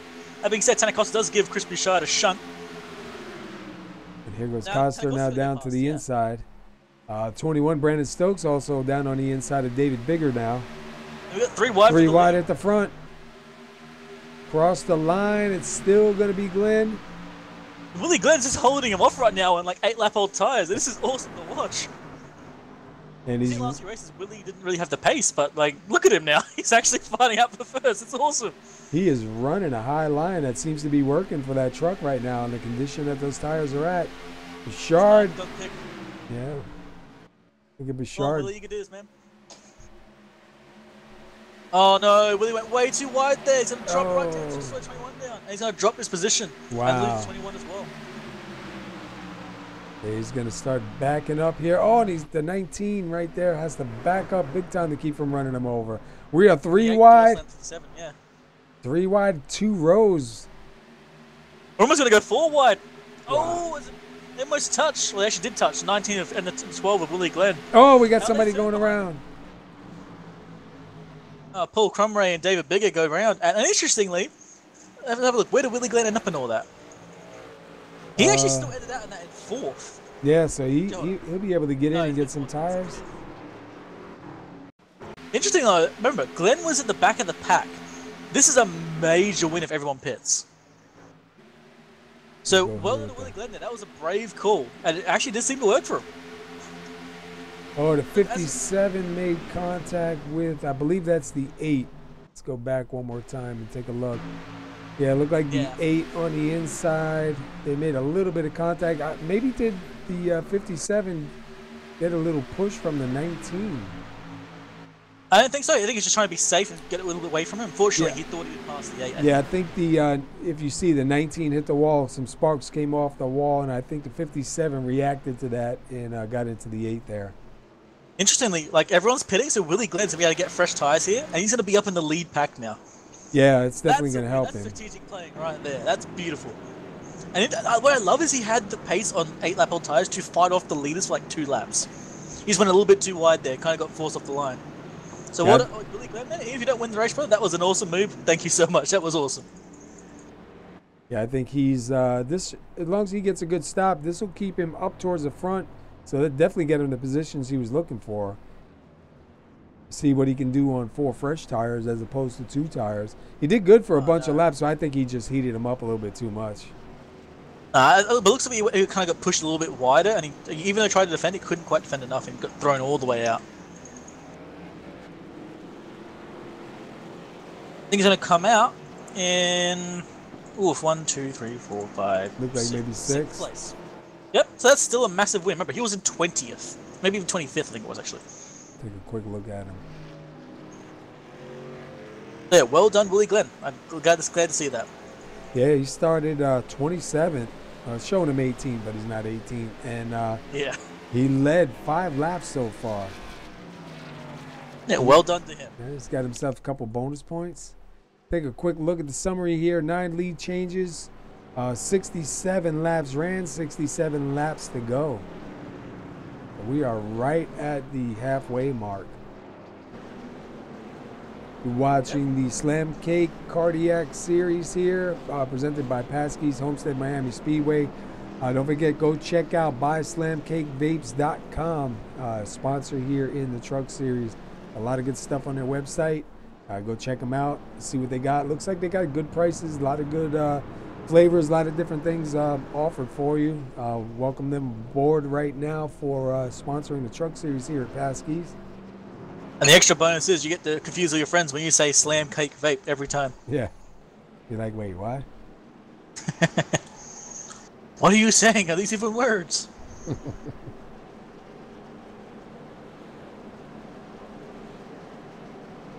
Oh, it looks like Tanner Costa managed to get the lead back, which is good for him. He was fighting for that lead quite a bit there. Crispy Shard's now back into second. He actually gridded in second, so it's good to see him all the way back up front now. He obviously had the pace to make it up here. Brandon Stokes is in third. He gridded in first, and he had a lot of laps led. So we're good to see him back up the front three as well. And we've got Kyle Gilbert as well. He moved from 25th to 4th. Yeah, he's still sitting up here in the top 5. We see Jordan Barry here in chat. Said he couldn't make the green here tonight. Hopefully he'll be able to make the next race. Last week these guys were at Martinsville. A little bit different track here, Homestead. Just a little bit. So let's see. Tanner Costa looks like, by the way he's setting up, he's going to take that inside line. So we'll see what he can do here on that inside with Chris Bouchard. That's showing that he is comfortable on the inside line for sure. So he's definitely going to do it again.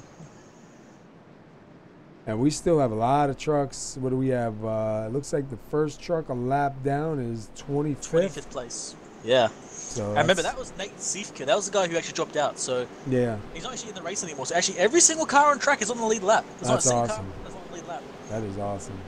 Oh yeah, that's glorious to watch. And these like the guys at the back of the pack. Yeah, they're not fighting for first, but they are fighting each other and they're fighting cleanly, which is the best part to watch. So well done to those guys back there. And I know I've already said it before, but I'm going to say it again. Big shout to Willie Glenn there. That was a great move. Yeah, he's got himself the track position that he needs, so we'll see if he's able to keep on it. And he was doing pretty good with those 2 tires. I mean, with those older tires. So we'll see. Right now, he's got 4 fresh tires underneath him. Hopefully, some guys are going to see that and see that you don't need new tires, so that you might be able to fight for the first place with old ones. All right, and Tanner Costa take off the lead. And a pretty good run for Tanner Costa there. Manages to break away. Fortunately, Chris Bouchard is going to get caught up a little bit by the 21 on the inside, which might give Tanner Costa a bit of time to break away. Oh, and the 28 gets almost pushed wide there. Looks like Stokes had a bit of an interesting and kind of confused the 28. It's now 21st. 21 is now in the second place. And to 28, Chris Bouchard is now under attack already by Kyle Gilbert. Oh, and the 21 almost like blocked the 28 off there. Kind of had to slow down his line. But he's still going to defend that position, thankfully. But got a little bit worrying there for him for sure. Yeah, Gilbert had to move back. That amazing run behind Gilbert. He's almost going to come in for an attack there, but he kind of backed off a bit. I just saw him start appearing on the screen, just start rushing towards Gilbert. And we got a little bit further back here, the 8 of Paul Crumray. Looks like he's slowly moving forward. He's trying to catch up to Willie Glenn, who's right ahead of him. I think he's going to get it. Glenn's going pretty wide. I mean, Glenn's sitting on the racing line. He's not giving up position at all. He's going to defend it. Well, that's the line. That's the line he was running before, so I think he's probably comfortable up in that line. Yeah. Unfortunately, when he got past, he went even wider than that, and that's where he just dropped so much pace. Yeah, give him a little bit. He defended the position and actually pushed Cromway so far back that Jeff Hollingsworth's going to get past both of them. Look at them, 2x2 all the way back, man. Are you fighting for first or 20th? No one knows. 42 of Hollingsworth almost got pushed by John Jenkins there. Kind of accordion for a little bit there. It looks like Glenn's going to get passed by Cromway and by Hollingsworth. But he's still definitely a net gain from where he was. Up the front, Stokes is just sitting behind Tanner Costa. It looks like there's a tyre like front 6 are just running in line. And Matthew Tyrrell back up to 6th already. He fell to the back of the pack after that spin. Yeah. And here he is back up here again. Wow. Oh, we got some... Looks like we got some crazy racing going on a little bit further back here with... Who was that? I think that was the 57 or the 53. I might have been Morganti. It looked like somebody got a little bit wild coming off of the turn. Oh, up the front as well, you're having like just two car duels going at the moment. You've got Gilbert versus Bouchard at the back, where Gilbert's trying to pass Bouchard right now. Then you had Stokes and Costa getting real close. They've separated a little bit, but they were right on each other a moment ago. You see Gilbert trying the inside line on Chris Bouchard now. But that outside line, look at that run he's going to get. Getting the draft, he's got the outside line, just pushing forward. But Gilbert has made progress, which means if he can keep this up, he might just complete the pass. Bouchard's going to get a really good run exit to try and nullify that. look how It looks close like he's they going to are. get it. It's a really good run there and gets back past Gilbert. Oh, and then Gilbert turns it. Oh, man, no. Great Thankfully, save. everyone slowed down. Yeah. Everyone slowed down on that one. That's good to see. That was a great save. Oh yeah, not only did he save it, he didn't spin it. His tires are probably fine too. Good save for Chris Bouchard. And But I was going to point out the entire grid from like 12th all the way up to that position, which I believe was a 3rd and 4th. Everyone slowed down and didn't try and make a pass or anything, so well done to everyone there. And Bouchard still managed to hold on to 3rd. Yeah, I think actually Gilbert did slow down for that one. As he got the inside line, Merkel's decided, nope, okay, the grace period is over, now I'm going to attack you again. Meanwhile, up the front, he's still got Ten Acosta and Brandon Stokes just nose to tail pretty much. As you got Merkel still trying the inside of Chris Bouchard, but I think Bouchard's going to get the run and exit here, just hold that position.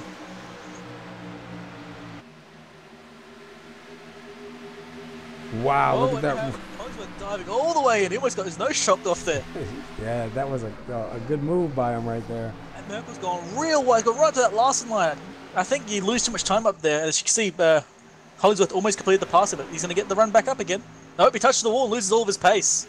Yeah, I don't think that Larson line works as good in the sim as it does in real. Well, you do gain on the straight for sure. We obviously seen that, but the amount you lose on the corners just is not worth it. We'll jump in with Terrell here real quick. And we got, looks like the 13 again is trying the inside on, what was that? Jack Merkel and Paul Crumray. He made some damage, but he doesn't care. He's going for it again. You see Merkel still fighting it out. And behind him is John Jenkins. Remember, he started at the back as well. He's been calmly and carefully moving forward. He's now in 8th. He's been very slowly moving forward. You see right in front of him is the 8 of Paul Crumray. Oh, and we've got Brandon Stokes on the inside of Ten Acosta. You're going to try for the lead here. Tan's going to get the straight line speed, but it looks like Brandon Stokes had a pretty good run there. Almost got alongside him there. But now you see the straight line speed taking over control, and goodbye, Brandon Stokes. Tan is really doing the right thing. He's not blocking, he's just driving his line and not giving it up. I just looked to see what it says on the back of Costa's car. It says, caution, one-handed driver inside. Huh. I'm curious if that's like literal, or if he just means like he's just using one hand to drive, the other hand's doing something else. They're giving you the finger out the window or something, maybe. Is he an Australian driver? You have to try to remember and ask him about that. Yeah. I think he is just like a joke thing, but it might actually be serious. If he's driving this with one hand, props to him. Oh, somebody's going around right here. Oh, that was a 78. It might be Tyrell again. Wow, he does save it. They do manage to get by without anything. Yeah, the rear end just let go. He actually managed to save it really cleanly, but unfortunately he dropped a lot of pace, and everyone had a major heart attack there. Robert Dudley almost went into the inside wall just trying to avoid that one. But interestingly for Dudley, he actually gained a position out of that. So after that heart attack, he gained a position and broke away as well from the cars behind him. So, I mean, the pants are brown, but a position was gained. Therefore, it's a good thing. And look at Dylan Moskowitz right now in 9th. I see something going on a little bit up closer. The 8. Who did he just get by? The 42 of Hollingsworth. So he's going to take 4th place. Chris Bouchard in 3rd. Brandon Stokes going for the lead here one more time. Interestingly, Hollingsworth got some new rear end damage that wasn't there before. Oh, there it is. It's actually Brand's making new damage. All right, I'm getting word that he had his hand broken in a car accident, and he just got the cast off, so he has limited movement in the other hand. Okay. Yeah, it looks like Jeff Hollingsworth got an absolute shunt from the rear by Kyle Gilbert there. Yeah. Jeff Hollingsworth looks like he was losing control, and Gilbert gave him a shunt, I think. I'm just going to double check that. Oh, look at the 21. Yeah. Got a little bit of a squeak there, man. It has to go back behind the 97. He was getting a really good run there, and then all of a sudden the truck just kind of shot on him. Fortunately, it looks like Jeff Hollingsworth's car might be having some speed damage now because he's dropped back pretty hard. He's got some pretty bad rear damage. The rear spoiler is bent in. It's probably blowing air in interesting directions. Oh yeah. And Really on the front again, Brandon Stokes is once again on the inside of Tanner Costa. He's going to try it again. Oh, Tanner Costa goes to the outside. Oh no! This pace. Stokes is going to make the pass there. It's just psyching Tanner Costa out. Thankfully, there is no one within a country mile of these guys, so he may lose the spot there, but he will not. He will not actually lose the position after that other position, and he can maybe come back and attack again. Let's go back a little further. Sergio in his hand. That's good to hear.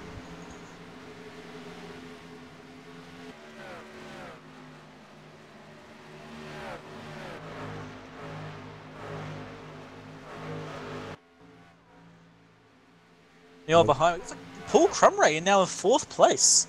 That's really good for him. He was actually starting in 11th. Yeah, and he's next door to John Jenkins even. He is moving forward. And notice now, we're getting towards the end of the race-ish. We've still got like 50 laps to go. John Jenkins is now in 5th, fighting for 4th. He's been slowly, quietly, and carefully moving his way forward. And you see him now passing Paul Crumway on the inside. Paul gave him the room, and looks like John Jenkins is going to get it past. Actually, looks like Paul's going to go for the rear attack, actually. Never mind. No, never mind. Doesn't quite make it. But yeah, just keep an eye on John Jenkins. He's been slowly, quietly moving forward.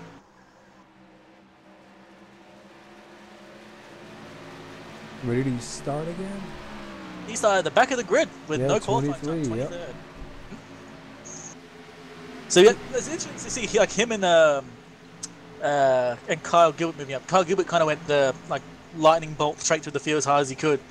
John Jenkins has just saved his car, saved his time. He doesn't have to lead all the laps, just the one at the end. If he can get there. You go back here to 13th. You got a pretty good battle going on, even from 10th on back. Yeah, there's a good old brawl going on back here. Incidentally, Willie Glenn, by the way, just gonna point him out again. He's only in 12th right now. And he started like in 20th, so well done, Willie Glenn. He's still gained a lot of positions from that move. Yeah, he's definitely in a good spot right now. Take a look. Who is that? The 50, Jeffrey Meyer down there in 16th. And I believe that is the 95 of Devin Doss right there with him. Yeah, and Doss with that really weird face in the back of the car. Yeah. And him, he got Kevin Paskowicz and he got Mike Whitaker. Mike had a lot of pace earlier on, so we'll see if he can move back up again. They're all catching up to Willie Glenn now, and there's also there's a car going real slow up ahead. The 19's slow as hell. Willie Glenn's on his outside now. Oh, what the hell? He's vanishing for me. That's kind of worrying. Yeah, I just saw a bunch of smoke on the track too. Yeah, I don't know what's going on. Unfortunately, it looks like Tanner Costa's car is either damaged or just he's lost pace there because he's slowly losing Brandon Stokes. He's going to need a caution to catch him. And also, John Jenkins is now right behind Chris Bouchard for 3rd, so he is moving now. He's decided now's the time to strike, and here he goes. He's left Paul Crumway behind him. He's now going for the next car. Meanwhile, Bouchard going out the last line almost there. Yeah, Brandon Stokes way out front. 45 laps led so far. I think I see. Oh no, there's a caution. Ooh. Caution is hit. See, I thought I saw something going on. Oh, it's Kevin no. Paskowicz. Oh, he got caught up, I think, with Mike Whitaker, and then the 50 came in. Oh no, it's self-spun himself. Oh wow. Watch out from the 50's point of view. The 50's point of view had the best view in town for that one.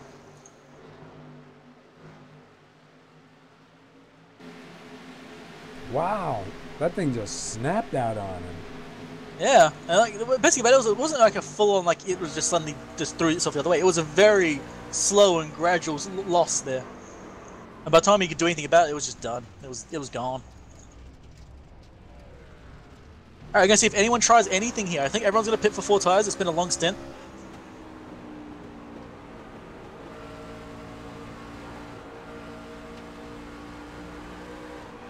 It's fortunate for Kevin Paskowicz there. And everyone's going, and we'll see if anyone tries anything crazy or silly. We're not quite at the end of the race yet, so the silliness has not begun yet. Yeah, I mean, these guys are fighting pretty hard right now, and we're not even really there yet. I'm gonna say, oh wait, Brandon Stokes is not pitting. I wonder if he was Brandon Stokes did expecting not pit. anyone else to stay out with him. You know what happens when it's the leader. Yeah, yeah. That means that Tanner Costa, I believe, if he gets a good stop here, he'll be the first car on fresh tires on the lead lap.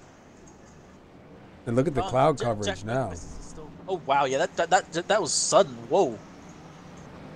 Actually, I'm not sure. Is that cloud coverage? Or is that the sun going down? I think a little bit of both, man, because all of a sudden it got dark. Yeah, actually, I don't think that's cloud coverage. I think that's actually the sun going down at the moment because there is no light anywhere on any part of the track. What was Brandon Stokes thinking? Did he just miss the pit entrance or what? I'm gonna go look and see. Oh, here he goes. He's coming in. What the? Yeah, I guess he just missed this entrance, I guess. He might have missed the entrance because there's no way I don't think he would have stayed out. Knowing he's got 25 laps on those tires and everybody else was going to come in. Okay, I'm guessing here. I'm not sure because they were blinking out for some reason. He saw Costa on the mid line on the entrance there. He thought he wasn't going to go in, so he decided to stay out. And then Costa dove in at the last moment. Oh. And at that point, it's just nope. So Brandon Stokes, who's the grid leader, is now going to be at the back of the pack. That is brutal. With about 4 laps to go. And that is, you know, the old fake out, man. I don't know. But when you're the leader, you know what I mean? You're at that point, you got to go in. It's just, because if you don't go in, everyone else is going to go in, and then you're screwed, so. Yeah, I think no matter what, he should have gone in there. No matter what else. If no one else pitted, he should have gone in on his own. But yeah, interesting. Chris Bouchard came out of the pits in first place here, which means he got ahead of Tanner Costa through the pit lane. Maybe Tanner got some damage repaired, perhaps? Let's have a look at the front. I don't think he did. Just still kind of damaged. Running through the top 10 here. John Jenkins 23rd to 3rd. Paul Grumray 11th to 4th. Dylan Moskowitz 15th to 5th. Hollingsworth right now losing 1 spot, going back to 6th from 5th. David Bigger 10th. He's currently sitting 7th. Terrell 6th. He's back in 9th. Robert Dudley started 12th, and he is, it's showing him 10th, but I'm showing 9th here on the score. He's 9th, yeah. It's still showing Brandon Stokes as 8th, even though he's currently, I believe, 24th. He's been a little bit slow. Kyle Gilbert only just left his pit lane, his pit stall. Did he have a... Ooh, I think he might have had to serve a black flag. Yeah, because he's been in there for a while. Let's have a look-see here. Pit lane limit is 50 miles, yeah? I believe so, yeah.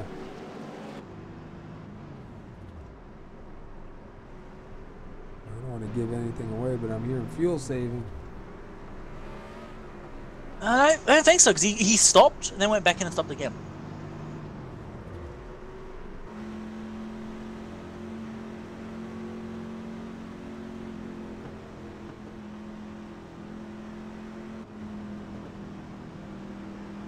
Whoa, he was actually... What the... He was in that first stop for a long time too. Was he? Yeah, he was in there for quite some time. Did he get a bad entry perhaps? No, maybe he's fine. Maybe he's got a bunch of damage on that truck that he was trying to get fixed, because he was a lot further back. Oh yeah, he's got some pretty bad front damage. Now look at it. I should have looked at the front of the car before I was questioning things. That front end is... That'll tell you right there. Yeah, because he was back. As the pace car goes in, we're getting ready to go back, and we are back. Chris Bouchard doesn't waste any time. I think I catch up to that. I was very curious there. And look at Bouchard out in the 25. John Jenkins now going to take 2nd. Tanner Costa fighting for 3rd. And you got Dylan Moskowitz now looking on the inside. We're noticing now that Jenkins is being a little more aggressive now. He's gone straight to 2nd, straight off that restart. He's getting more aggressive as the race ends. He saved his car to an hour, and now he's going to go for it. And Bouchard's got a pretty good start. He's managing to break away. Yeah. Costa's going to try and fight back against Jenkins, but he's not quite close enough for that. Moskowitz was fighting at the front rate. Yeah. You got Hollingsworth behind him as well with that bashed in rear. Oh, we see a... looks like... Oh, yellow flag, never mind. Oh, wow, there's more incidents happening for that yellow flag. Oh, a lot of guys involved. Hoot Baker got a bit of a turn there. Yeah, I'm just watching Hoot Baker right now, as a matter of fact. The incident started with, looks like Brandon Stokes and Jeffrey Meyer.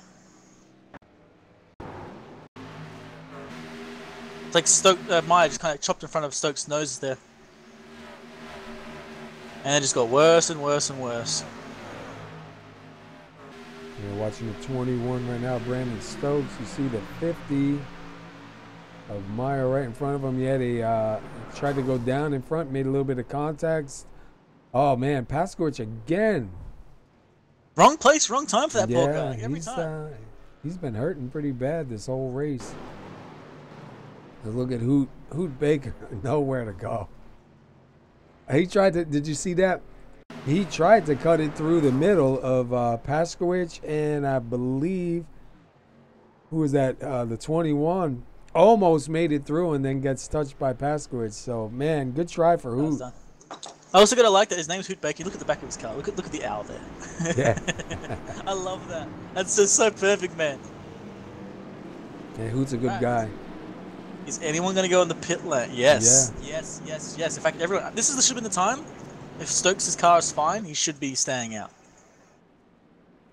This is your moment. It's only been like 1 or 2 laps on those tires. If you're going to do it, now's the time. And apparently someone heard me too, because it looks like we got a few guys actually doing just that.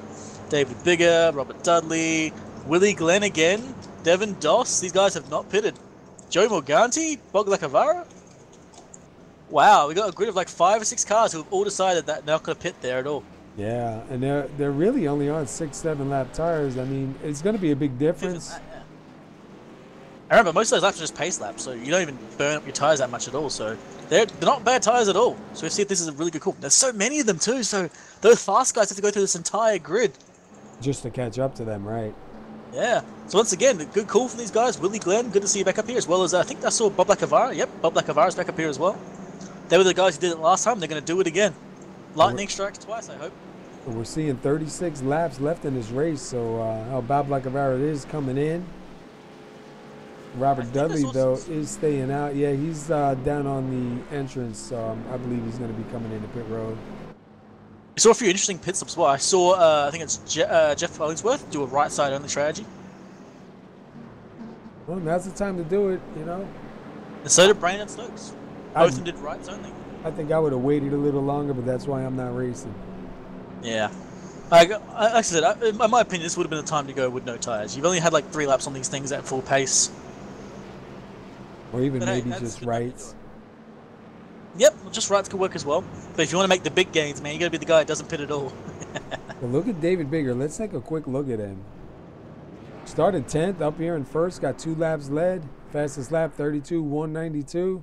Pretty decent lap. Robert Dudley. Yeah, oh, sorry, go ahead, bud. I'm just looking at the front of his car right now. It's kind of hilarious. Look at the front end of the car. David Bigger? Yeah, look what's written on the front end of his car. It's like a lot of silly stuff.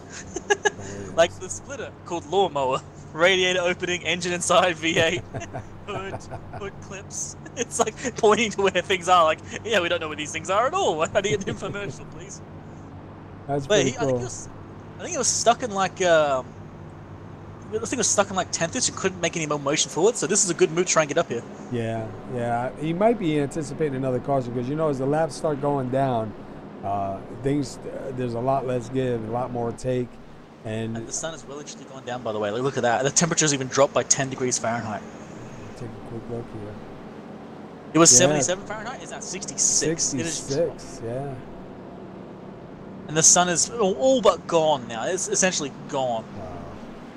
It's getting dark and dirty here. That is such a great feature, man, that race brought on. I know. Next step, rain. Yeah. I've done some rain races before, man. I'll tell you what.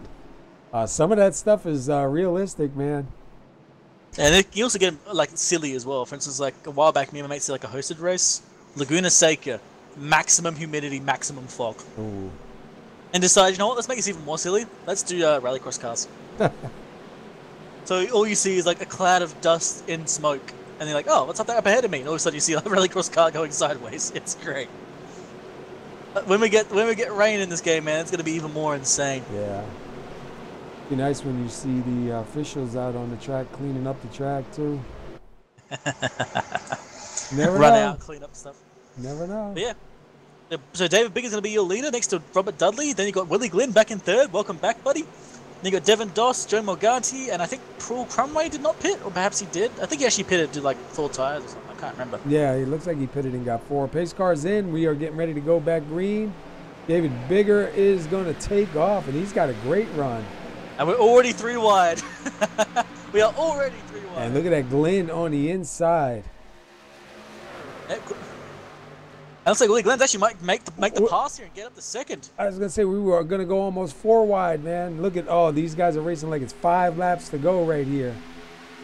Yeah, well, these slow cars ahead. It might as well be because that's what you have to do to get past these guys. And Willie Glenn's going to take that second place. And looks like Dudley's going to try the inside. He's going to door bang Glenn there. They make a little bit of contact. Oh, Glenn going around. No. Oh, and a hard hit. Oh, man. Dude. Poor guy. I saw one casualty there, which is not going to be nice. John Jenkins. Oh, man. And he was... He doesn't have a fast repair. Oh, dude. Go back and see this. That was a pretty hard hit too right there for Glenn. Dude, a 49. Just threw it in too hard. Yeah, Just threw it way too hard. And then you see like bam. Oh, dude, that was a 28 to 78. There was also a couple other cars. Let me jump with the 28. See who. And once it started, man, that was the big one. Bouchard, man, he was strong too. Again, Paskowicz. Did you see that? Let's drive with Kevin. Oh my goodness, man. He has got like the worst luck here, man, tonight. I'll say there's 2 people here got really lucky out of that. Got Brandon Stokes and Tanner Costa got through that with essentially no incidents. I think Tanner might have got a bit of a lap tap in the rear because he got some damage here, but I think that's from before. So they got out of that going straight through the middle. The kind of the Moses effect there almost. I just like being on the inside. Look at all that smoke, man. It is blinding. Yeah. Let's go with and they're already all going for, everyone's going for tires again. I mean, they did like half a lap. Come on, mate. Let me go with the 23 real quick. Because you see the 23's view, and his windshield gets filled up with smoke. Yeah. And David Bigger, by the way, has not pitted. Some other people pitted. Dudley, Bigger, I think Lonnie Barrington, and Kyle Gilbert have not pitted. They stayed out. Bob Acavara, and then after that you got the first of the pit guys. You got Paul Crumray and Jeff Hollingsworth. I love that David and Robert Dudley are being ballsy enough to be up here on old tyres. Even Lonnie Barrington in that 23 in the big red, he's still sitting up there. Look at Kyle Gilbert back up to 4th. Yeah, he was back. As well. Bob Lacavara as well. Look at that being Bob. said, though, that being said, well, it's probably not a bad call for Gilbert to do this. At the same time, you've now got just 2 cars behind you as the fast guys that have got fresh tyres. You've got Hollingsworth and Paul Crumray on fresh tyres, just like 2 cars behind. So he's going to have to make some moves fast, get to the very front of this pack, and get away from them as fast as he can. Even Chad Witt moved up quite a few positions here. Started 26, currently sitting in 8th. Mike Whitaker, I got to take a close-up at that truck. I love that truck. Just don't look at it too long. You might find the secret to life or something. It's pretty crazy. Hey, I need the secret to it, dude. I love it, man. I've watched him even, what was it, last year sometime. We did some broadcasts for Paskys, and I love the trucks that he comes out with. He's got some really cool stuff. Now you can have something like written on it's like spot the text or something. You have to try and find the text in that paint job while you're racing. And look at Paskowicz, even though he's been kind of beat up all night, Mr. Bad Luck tonight, he's sitting up here in 10th. Yep. Unfortunately, a lot of guys lost a lot of pace there. I'm trying to figure out where in the world John Jenkins is. And there he is. Wait. No, there he is, yeah. Just catching up to the back of the grid now. Yeah, he's... Wait, hold on a second. This car is really straight. Did he have a fast repair left? I thought he used it up. Yeah, I thought he did too. He might not have. Maybe they just pounded it out. Wow. He drove it as if that car was perfectly fine. Now his car is essentially fully straight, so he must have used a fast repair there. Oh my god. Wow. Wow, this is like 3D chess going on here. Yeah, he's definitely got lucky on that one. Because I thought he used it up. There's one unfortunate thing for him, though. He is 18th again, with about 26 laps to go, I'm guessing. 28, sorry. 28 laps to go. Yeah, it'd be 28 when they cross the line. So he's now like he was playing it calm for the rest of the race. Now he's gonna have to fight his way forward. I think he's Needs to anticipating. go. He's anticipating the heat here. He's just got to watch out that he's not caught in it. That being said, though, you can't like rely on that. You have to try and push and hope that happens behind you. So Bigger is going to take the inside again. Dudley now on the outside, followed by Barrington and Gilbert. Lacavera and Crumray, Hollingsworth and Whitaker and Paskowitz rounding out the top 10.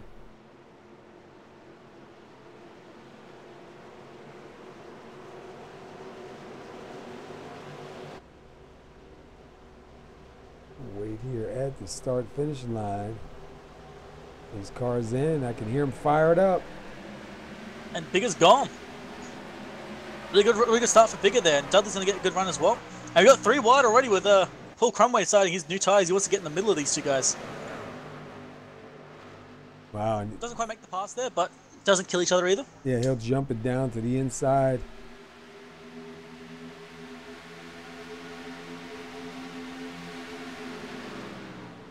David Bigger got a pretty good jump. Robert Dudley also got a pretty good jump on these guys right now. We'll wait and see if these guys are going to track them down, because they are on 14-lap tires. We're 3 wide again here with the 23, the 8, and the 227, and they're going to make. 23 goes over the wall. I saw it coming. 23 is around backwards. Oh, and I believe the 227 also just got. Most of the field is gone. Oh man. I had a feeling that was going to happen. I was looking at it, and I said, man, that's not going to end well. We go back. A little bit of a, I think I heard a line from Matthew Tyrell that was kind of funny. It's like, oh, hey there, Ron. How you doing? Let's see what happened here. They go 3. Do they go 3 wide? Yeah, they go 3 wide here. See the 8 on the inside. Looked like the 23. Maybe he didn't see the 227 up there. Let's go ride with the. Because it looked like he was trying to go up, and I mean he was right there. You see the 227, the 5 and the 77, the 21 gets a piece of it. I saw the 97. Yeah, I think he saw Paul Crumway in his inside. He was trying to give him room and did not quite know that 227 was right there. There was a lot of like absolute carnage going on there. There's a lot of cars entirely out of it. Wow. I think Tanner Costa got away with that one reasonably well too, so he might be back up the front again. And John Jenkins actually made it out of that with no damage.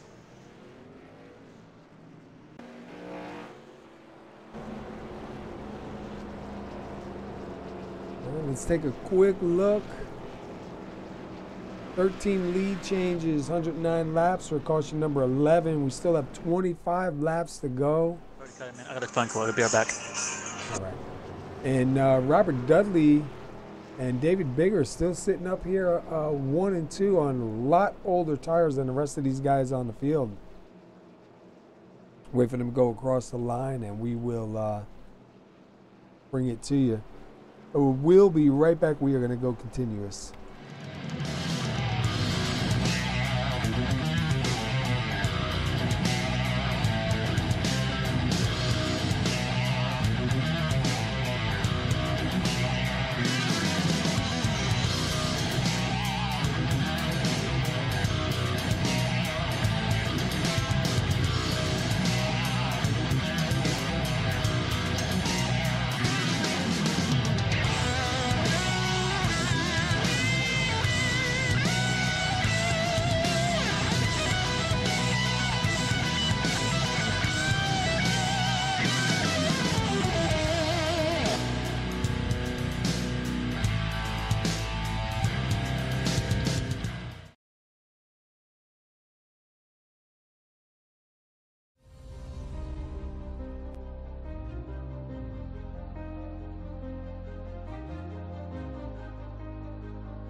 Tandy, what a move. Truex on the outside, contact made.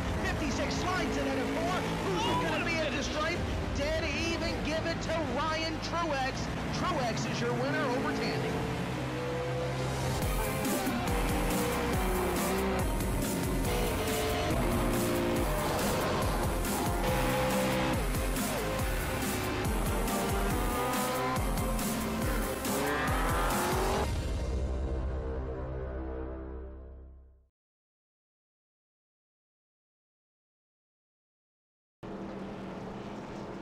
All right, we are back. It's a pretty good fight going on out here tonight. We're getting ready for another restart. We have David Bigger in the number 57 in control of this restart. Robert Dudley in second. Both those guys in a little bit older tires. 19 laps. Paul Crumray in the number 8 on back. About 8 laps on the tires. So a little bit of a difference in grip.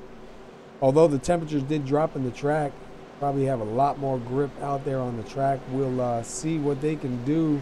We're winding these laps down. Be 22 laps to go. Right now it looks like we have still 18 trucks on the lead lap. We'll see if the 57 and bigger can get out front and hold on to this lead.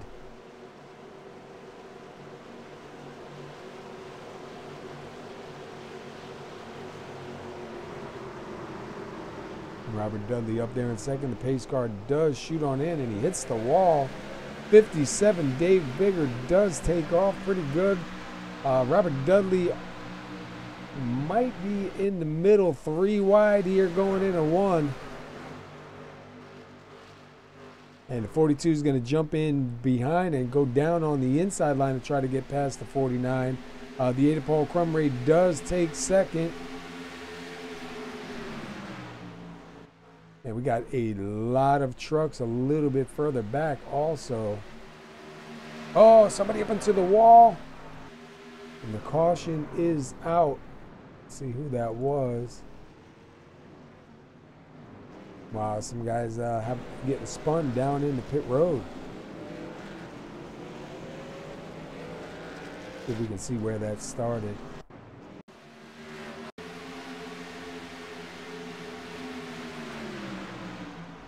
It started up here somewhere. Oh, the 77 into the back of the 5.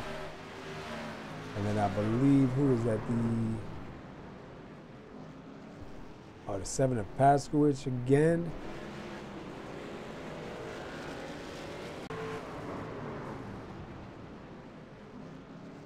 Let's go back one more time, take a better look at that. It looked like the 77 right there with a really good run. 5 looked like he slowed up maybe a little bit. They make some contact. And then, man, it is on. 707 is back involved in that. And then here, Kevin trying to get by again. A little bit of contact. Almost has to take it down pit road.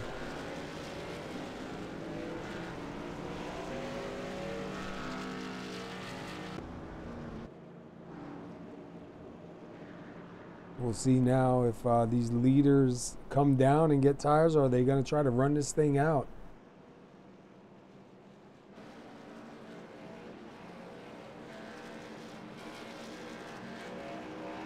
A lot of trucks damaged on that one. A bunch of guys in the pits trying to get some damages fixed here. Let's see. We got some guys that have been sitting for a little while. We got a few guys that are in here now trying to get some damages repaired.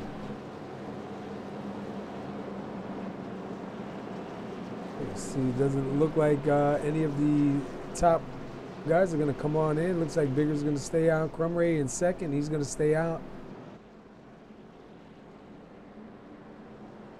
Not bad. Starting 11th. Got himself up in the second here. Probably be about 18 laps to go once we go back green.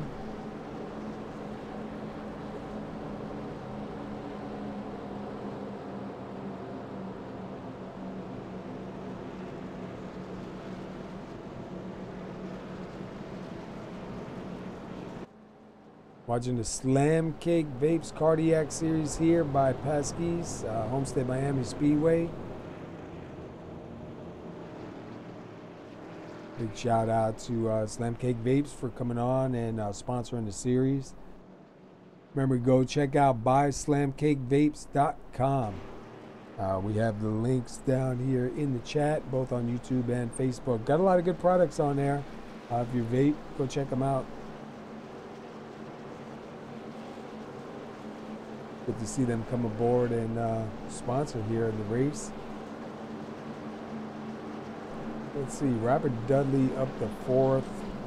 John Jenkins in 5th. He was able to get by without getting caught up in that. Tanner Coster, who we've seen up in the front pretty much all night, sitting right back here in 6th. Brandon Stokes makes his way back up to 7th. Dylan Moskowitz is in 8th.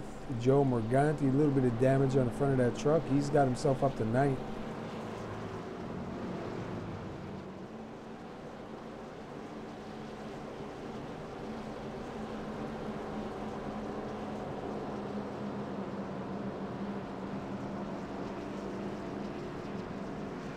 The lights go out. David Bigger's going to take the inside on this one. You see the number 8 out there in the 7-Up. Silverado, he is going to take the outside line. Robert Dudley and Hollingsworth right behind him. Should be an interesting start. Robert Dudley on the oldest tires, as well as David Bigger. So we'll see. They did pretty good on those last starts. See how this start can do for them.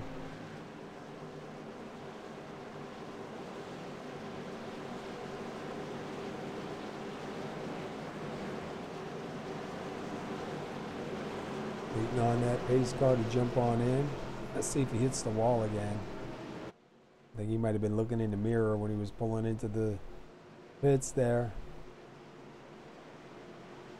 I think I remember seeing something, one of the Corvette base cars on one of the road cars was wrecking at one time. I'll see a video go flying by. Let's see, does he make it in clean? No. And Bigger is off to a good start. Crumray in second, 42 of Hollingsworth taking a look on the inside. Not sure what's going on a little bit further back. I thought I saw somebody going down on the inside line. 42 Hollingsworth trying to take that spot right now.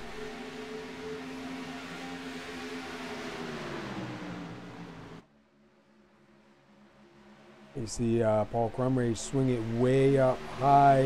Might put himself into a 3-wide position. No, going to be 2 wide there. Hollingsworth's going to move into second. John Jenkins now trying to take a look for third. And it looks like Jenkins might get third if he can swing it up in front. Going to have to wait one more time. And look at the 21 of Brandon Stokes taking a look on the inside again. A lot of these guys that were up in the front making their way back up to the front, trying to get back up in the lead before these laps are ran out. And it looks like Hollingsworth now taking a look to the inside. Oh, and somebody up in the wall really hard. I think that was Tanner Coster. And the yellow does come out. Go back. Oh, looks like Tanner Coster in the 21. Again, make contact right there, and you see the 4 get a little piece of that. Ooh, what happened? Oh, the 53, the 227, still, oh, they get a piece of that too.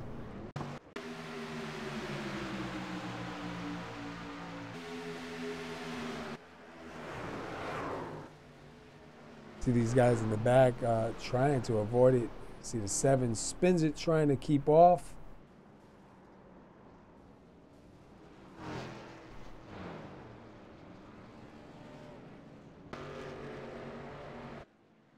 So it looks like Bigger stayed out again.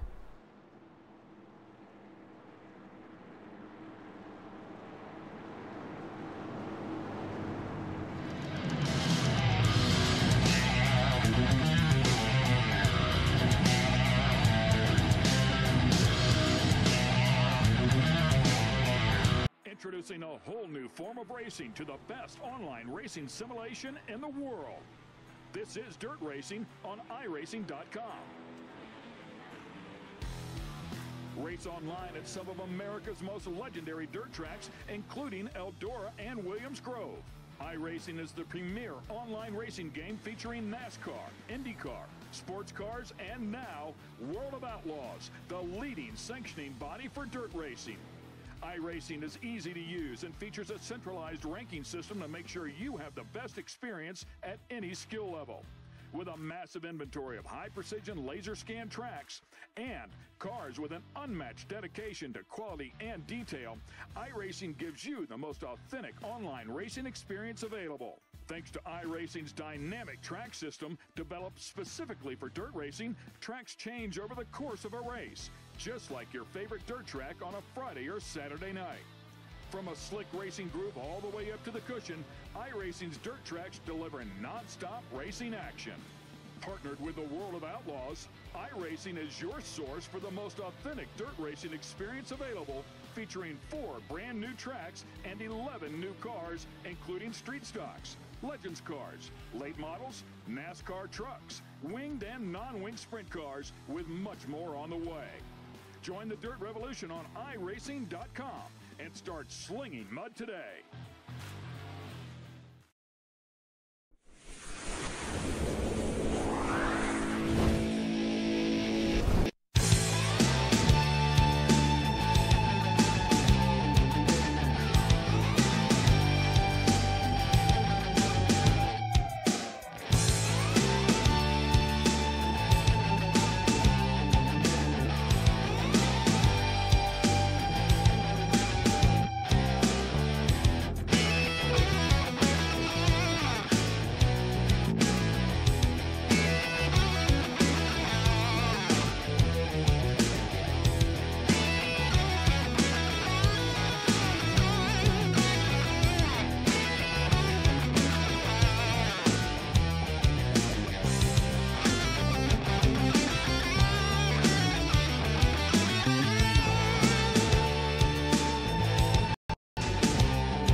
All right, we are back. Had to take a quick little break. Just still getting over being sick, so I had to get a drink. I don't know if you can tell, but I'm starting to lose my voice just a little bit. And we had to step away here, but we are coming down to the end here. We'll have 10 laps to go this time by. David Bigger did stay out. Now Bob Lacavara is up here on his outside with Mike Whitaker and Kevin Paskowitz, John Jenkins, Jeff Hollingsworth, Paul Crumray, Brandon Stokes, Robert Dudley, and Dylan Moskowitz rounding out your top 10. Hopefully we can get these last laps in under green. I hate to see it end under caution as we go back green. Bigger with a good jump. And we are racing hard back here. Look like, who's that? Bob Lacavara almost in the middle of a 3 wide situation. Yes, they are 3 wide. 707 down low. Oh, they are going to go 4 wide here. No, they think a little bit better. It looked like the 8 of Paul Crumray was getting ready to take that 4 wide. You know it's 10 laps to go.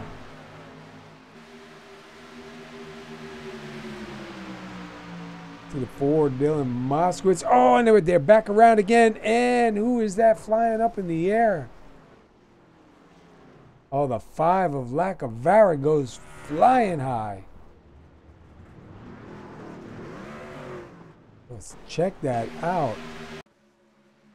Actually, let's drive with Bob Lagavari here on this one. See the 707 on the inside. The 8 comes up in front.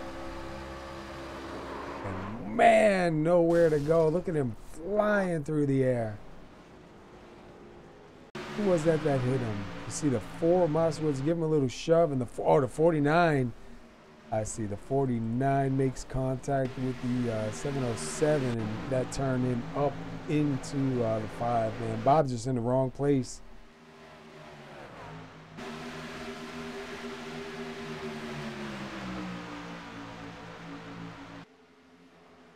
It's kind of weird. I don't really know what he was thinking there, but wow,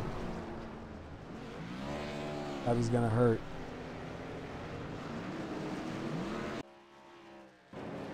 So see if David Bigger, by staying out, made the right moves here. We may come back to a 5. Probably a 5-lap shootout, maybe a 4-lap shootout, depending on how many pace laps we do. Take a quick look at the summary. We had 13 lead changes, went to caution number 14, and we still have 7 laps to go. Yeah, we'll probably have like a 5-lap shootout.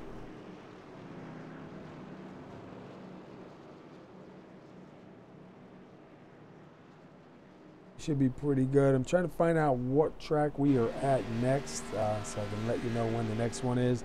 Obviously, their Friday night Grand National Series is off this Friday, and we'll be back the following Friday. So be sure to mark that down and tune in. We're going to be going live probably about 9:25. We're going to be trying something a little bit different here.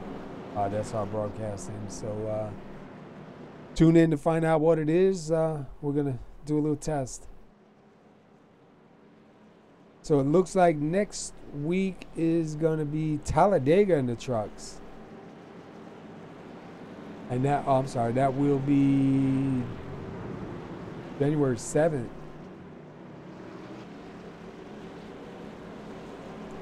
I wonder if, well, I'm confused on my dates.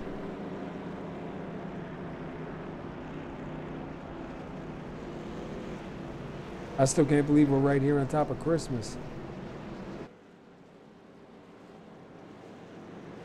All right, so David Bigger right now, he's been out here. He's got 31 laps led. He is on 36 lap tires. John Jenkins is in second. He is on 8 lap tires.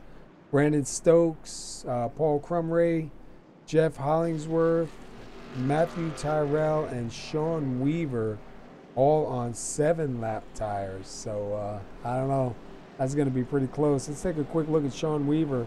Started 9th, and he is sitting up here in 7th, so got a couple of spots. Take a look at what he's running here. Got the Chick-fil-A, we like to call it the Chick-a-lick over here. Yeah, David Biggers with 36 laps on those tires, and then you got John Jenkins on 8 laps on those tires. Man, Biggers better be able to stomp on it and hope it sticks. Otherwise, Jenkins is going to get out in front. There's a big difference in tires.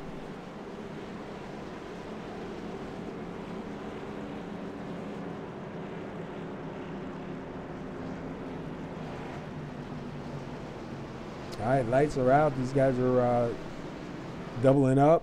Looks like Bigger's going to take the inside, Jenkins to the outside. Brandon Stokes on the inside right behind Bigger. And then Crumray on the outside right behind Jenkins. We'll see who's able to get the jump here. Obviously, Dave Bigger will get a jump on, but I think going into 1 and into 2, those fresher tires may pay off there for John Jenkins. We'll find out before laps to go when we cross the line and get the green.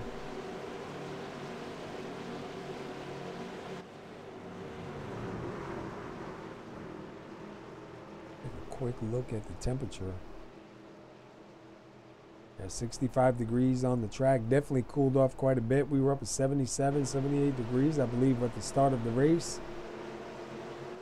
We're waiting for the pace car to go on in and hopefully get this thing finished under green. It would be a 4-lap shootout.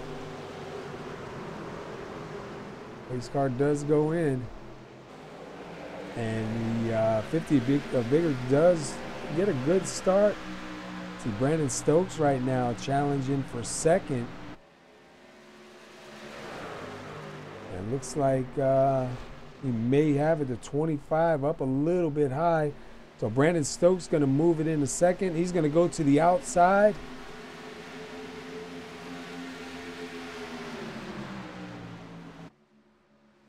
And you see the 8, Paul Crumray, having a really good run there on the outside, trying to do something with Jeff Hollingsworth. And they are side by side right there in second. Brandon Stokes does take the lead. Bigger not able to hold him off. You see those tires making him drop back a little bit right now. He had a great run up there until that last caution. John Jenkins in second. Now you got Paul Crumray sitting up here fighting for third. See if Jenkins has anything for Stokes here towards the end. 2 laps to go. And this is what it comes down to right here. And look at the 57 and bigger. He went from first to fifth.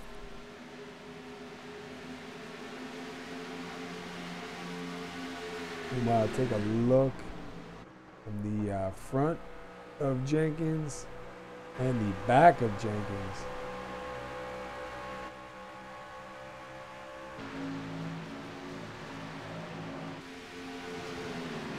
And this is it, final lap. And it looks like Brandon Stokes able to pull away right now from John Jenkins. If he doesn't make a mistake, looks like he should easily take this one.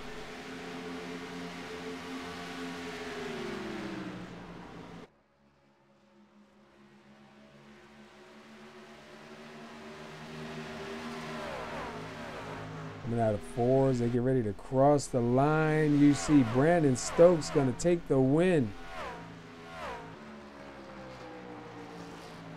Let's take a quick look. Brandon Stokes here. Started on the pole, got himself 51 laps, led, had a little bit of issues, fell back a little bit, got himself back up where it counts, right at the checkered flag. Congratulations to Brandon Stokes on that, man. That was definitely a good finish right there for him. Was able to get by the 57 of David Bigger, hold off John Jenkins, and take it home. But we will let these guys settle down, get some burnouts done, and we'll try and get some interviews here.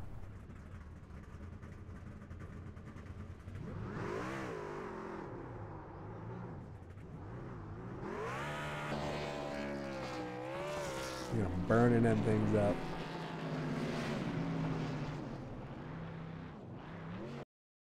All right, we will see who we can get some words in with here in a minute. Not a bad race, a little high on the cautions, 14 cautions.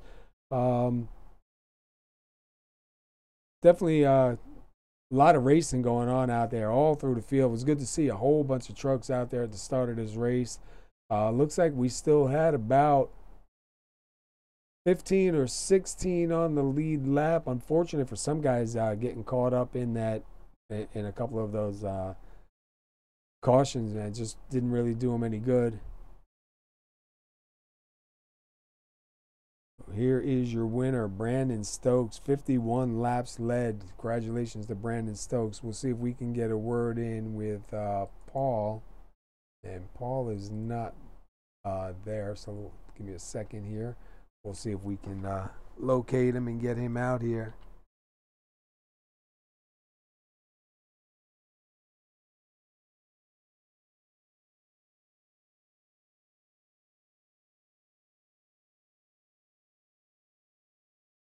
Trying to find him here in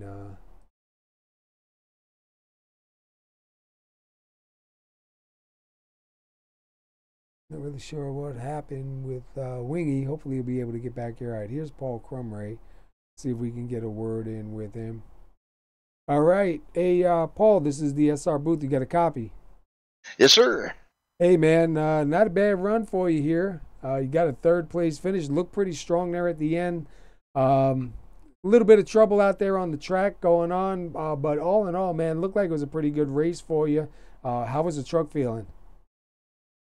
Setup was great. I didn't have any problems with it. It was getting a little hairy at the end there, but because some guys didn't take tires and I took tires, and I know Jeff, my buddy Jeff Hollingsworth, he took tires, and so did Robert. I think Robert took some too, but yeah, it was a good truck. I mean, the setup was great. The track was great. It was a little hairy out there here and there, but all in all, for the first race, I've raced with these guys quite a bit on other leagues, but first night for the league here is pretty darn good for put a podium.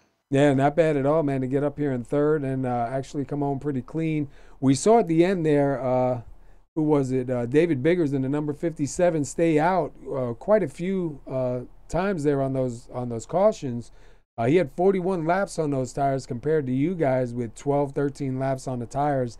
I had a feeling there that last restart wasn't going to work out really well for him. But, man, you guys were definitely heating it up there with about 10 to go, man. Definitely put on a great finish here for him. Oh, yeah, the 57, with his old tires, he basically didn't have a chance at all because the tires that we had were so nice. And the 21 took a 3 wide, and, he had to do that just because he knew he was going to just run the 57 over. So it was a good win for the 21. He did a great job tonight coming from all over the place, from in the back and the front and everywhere else, and like I did it a couple of times as well. But yeah, unfortunately, the 57 had a great run for most of the race, and that's at the end it just came down to tires. Yeah, absolutely. And we saw in a couple of starts, guys start with 8 laps on the tires and 7 and 8 laps, and the guys coming out with 1 and 2 lap on the tires, and that was a big night and day difference. So I can't even imagine how he was holding on to that truck with 41 laps on there, man. But a great run. Let me just ask you, we pronounce your last name Crumray? Crumray. Crumray, okay. Sorry, Hey. man. We butchered it up a little bit, so excuse That's all us. right. I've been called worse. Yeah, my last name too is a lot of people always get it wrong. I just kind of learned to accept it, and that's just the way it is. But we do try, once we get to know you, we do try to keep it legitimate, man. So I apologize when you go back and listen and you hear us butcher it up, man. But great run for your first race out here with these guys, and hopefully we see you back at the next race. I'm a little bit confused when the next race is. I think it's going to be on the I'm not even sure now. Iowa, I think maybe on the 17th. No. Next week, I'm not even sure, man. I was trying to look for the schedule, but That's all right. I'm good. I like Iowa too, so hopefully you'll learn how to say Crumray by getting up on the podiums a few times here. So no, it's all good, brother. absolutely, man. Well, listen, great run for you tonight. Third place finish. You got to be happy with that. At least you didn't get wrecked out and wreck anybody. So you're definitely looking good out here. And before we let you go, anybody you want to give a shout out to? Yeah, Big Lake 7-Up out here who actually sponsors my 7-Up truck out there. Appreciate those guys, and appreciate you guys in the booth, and for the guys that put on this league. I really appreciate it. It's fun, and I'll definitely be back. All right, man. Congratulations on third. Go celebrate, and we'll see you at the next track. Sounds good, guys. Thanks you. All righty. All right. That was Paul Crumray. We were saying Crumray, so I did apologize for that. And like I told him, I said, that's the way it is when you first start learning people. You don't always get their name right. So we'll get John Jenkins now if he's here, and we'll get a word in with John Jenkins. He's down at the bottom of the teams, but you want to grab him for you? Yeah, would you? No worries, mate. All right, John Jenkins, SR booth. You got a copy? Yes, sir. Hey, man, not a bad run for you tonight. You got back up here to second. You started 23rd.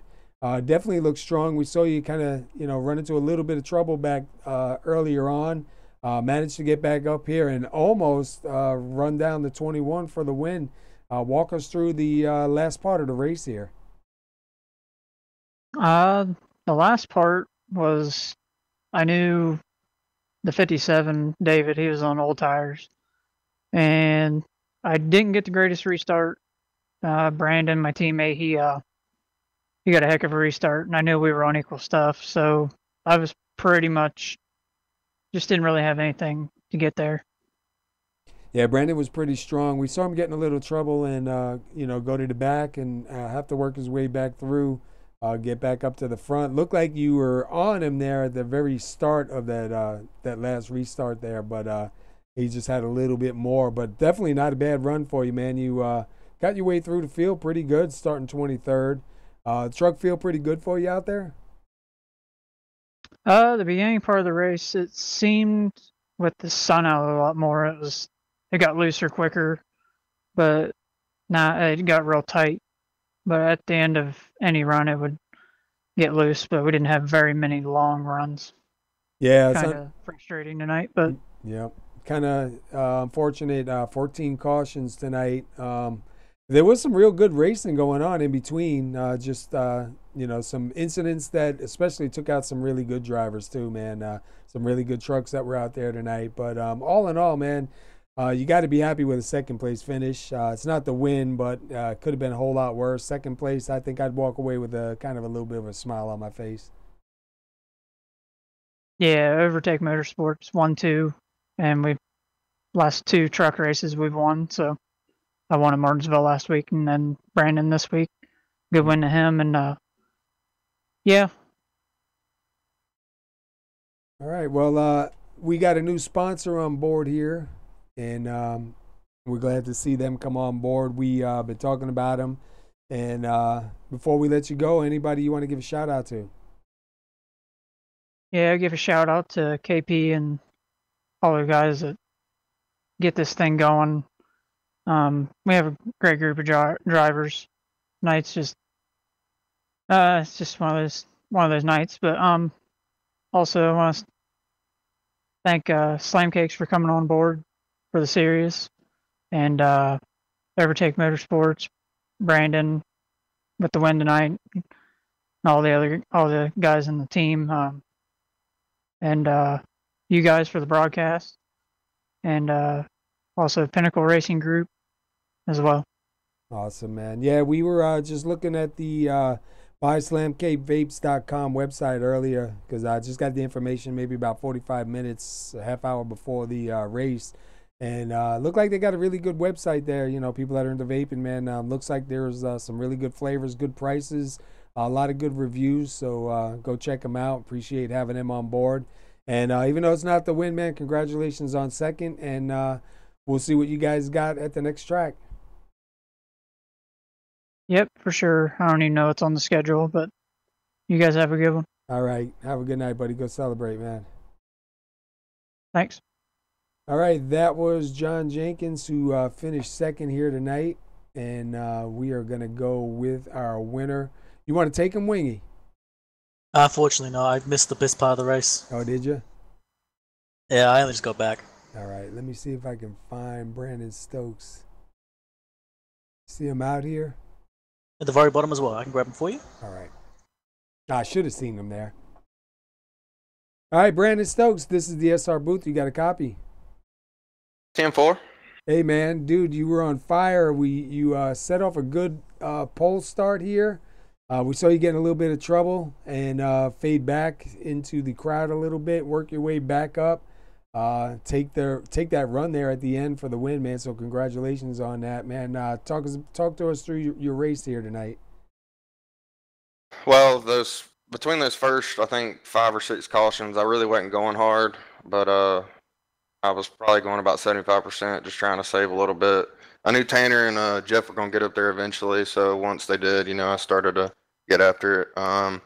Everything was good. Tanner kept getting me off pit road. Had some really awesome pit stops, so I was a little slow there later in the race, but then I was checking my phone when I was leading and didn't come down pit road, so that was a mistake on my part. But after that, I think there was a wreck, and I took 2 and came out 13th and made it through that wreck, and then that was a game changer right there. So then on, I was just pressing a little bit. I want to say I'm sorry to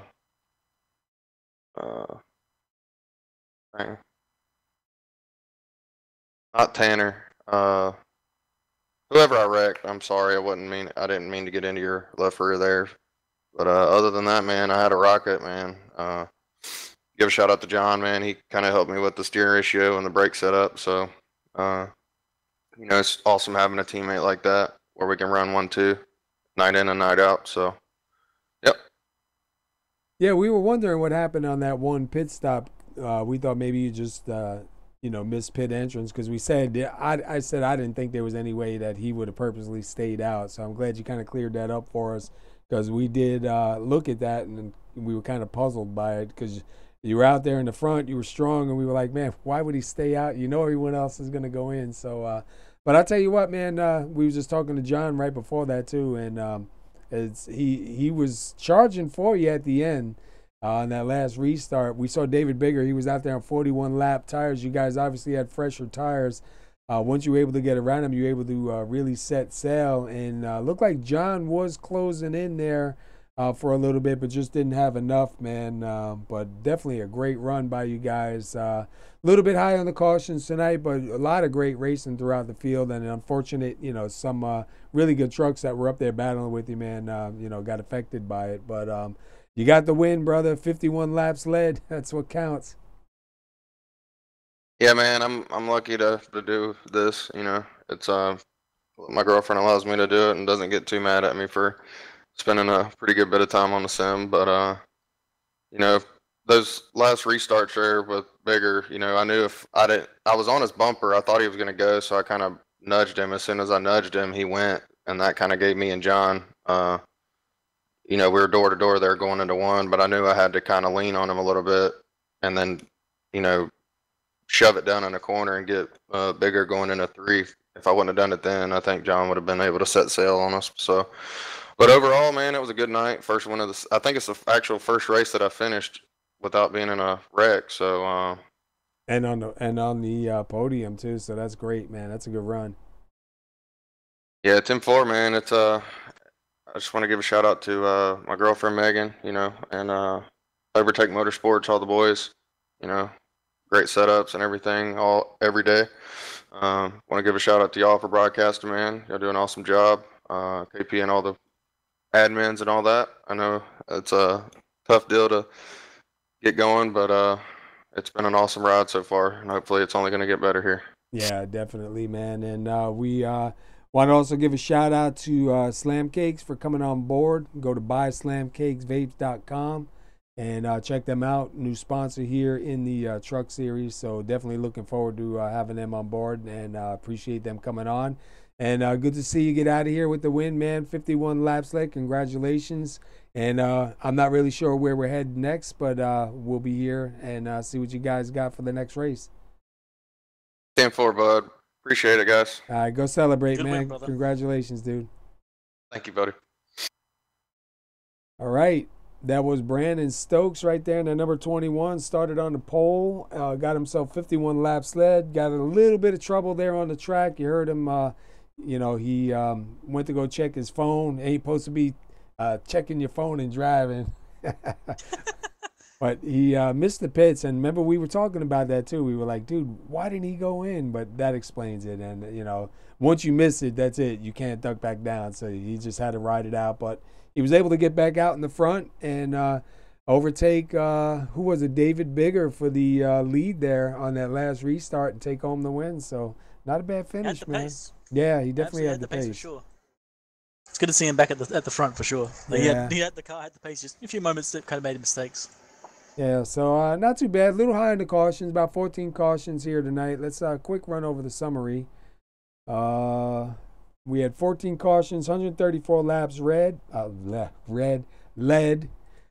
Take a quick look at the temperature because I noticed the temperature changes too, even while you're sitting off the track. But the track temp right now is 63 and the air temp is 63. And we started, about 77 degrees here tonight? Yeah, it was about 77, 79, give or take a bit. Yeah, so definitely liking what iRace did. Definitely looking forward to more of what they got. So we're going to go ahead and run over the results, and, we'll be back here again. But we just want to remind you one more time to take a look at buyslamcakevapes.com. The links are in Facebook and YouTube. new sponsor here for the Truck Series. Go check them out. Looks like a really good website. Got a lot of good stuff on there. I signed up as a member. I'm going to keep an eye on there, see what's there for me. And if you're into it, go check them out. Share it. Let it be known that they're here sponsoring Paskies. We appreciate them coming on board. So let me find what I'm looking for, and we will go with our results here, and then we'll pack it up and get out of here. Sound good, Wee? Sounds like good to me, man. I'm kind of sad to miss the end part of that. Yeah, you missed the goal, and you can go back and watch. It was a really good restart there at the end, too, man. David Bigger was doing really good on those restarts. That final restart, though, really caught him out there. He had a lot of older tires than some of these guys that were right around him, and did a good job holding them off, but, the tires just couldn't hold up. And he still managed to get a fifth-place finish, so you can't argue with that. All right, so we got Brandon Stokes taking home your win here with 51 laps led. John Jenkins will take home second. Paul Crumry will finish third. Jeff Hollingsworth finishes fourth. David Bigger finishes fifth. Robert Dudley will take home sixth. Matthew Terrell will finish seventh. Sean Weaver finishes eighth. Kyle Gilbert ninth. Devin Doss 10th. Do you got him up? You want me to keep going? Yeah, I can keep going, mate. We've got Kevin Paskowitz 11th, Mike Whitaker 12th, Lonnie Barrington 13th, Chad Witt 14th, Johnny Andanucci in 15th, Chris Bouchard in 16th, Dylan Moskowitz in 17th, Brad Lacavara in 18th, Tanner Costa in 19th, and then we've got Joe Morganti in 20th. Do you want me to get the rest, or you got them? I'll get it. 21st is Jack Merkel. 22nd is Willie Glenn. Willie had a really good move up there, got himself up to the front and led some laps here. Fortunate, had some trouble there towards the end. 23rd, Jeffrey Meyer. 24th, Hoot Baker. 25th, Nate Seifker. 26th, John Napier. Bradley Allison will finish 27th. Gregory Napier will finish 28th. Don't forget to tune back in here on Friday night in 2 weeks. And they'll be out here in the Grand National Series. And I believe we're going to be live next Monday. Right here in the Truck Series. Tuesday's Christmas, if I'm right. So I think we may not. I'm not sure, but if we'll be here, you'll get notified. If you want to follow us, just go ahead, follow, hit that notify button. It'll notify every time we do go live. We do have a couple of leagues that we broadcast during the week. So if you're looking for your NASCAR fix, especially while NASCAR is off throughout the winter, we got some great racing going on here, and with all the stuff that iRacing is doing, man, is really bringing this home. So I'm definitely liking I'm definitely liking the direction they're going in, and even now what they're going to do with the Indy cars and all. I mean, it's just definitely stepping in the right direction. Oh yeah, as we're watching right now, as the sun's just slowly going down over the track, this is just getting better and better every time, man. It is so cool to see, and you can feel it out on the track and see it on the track. So hats off to iRacing for doing what they're doing. All right, buddy, I appreciate you being here, and we will pack it up, get out of here, and we'll come back on the next round. It's always good to be. Have a good night, everybody. Peace.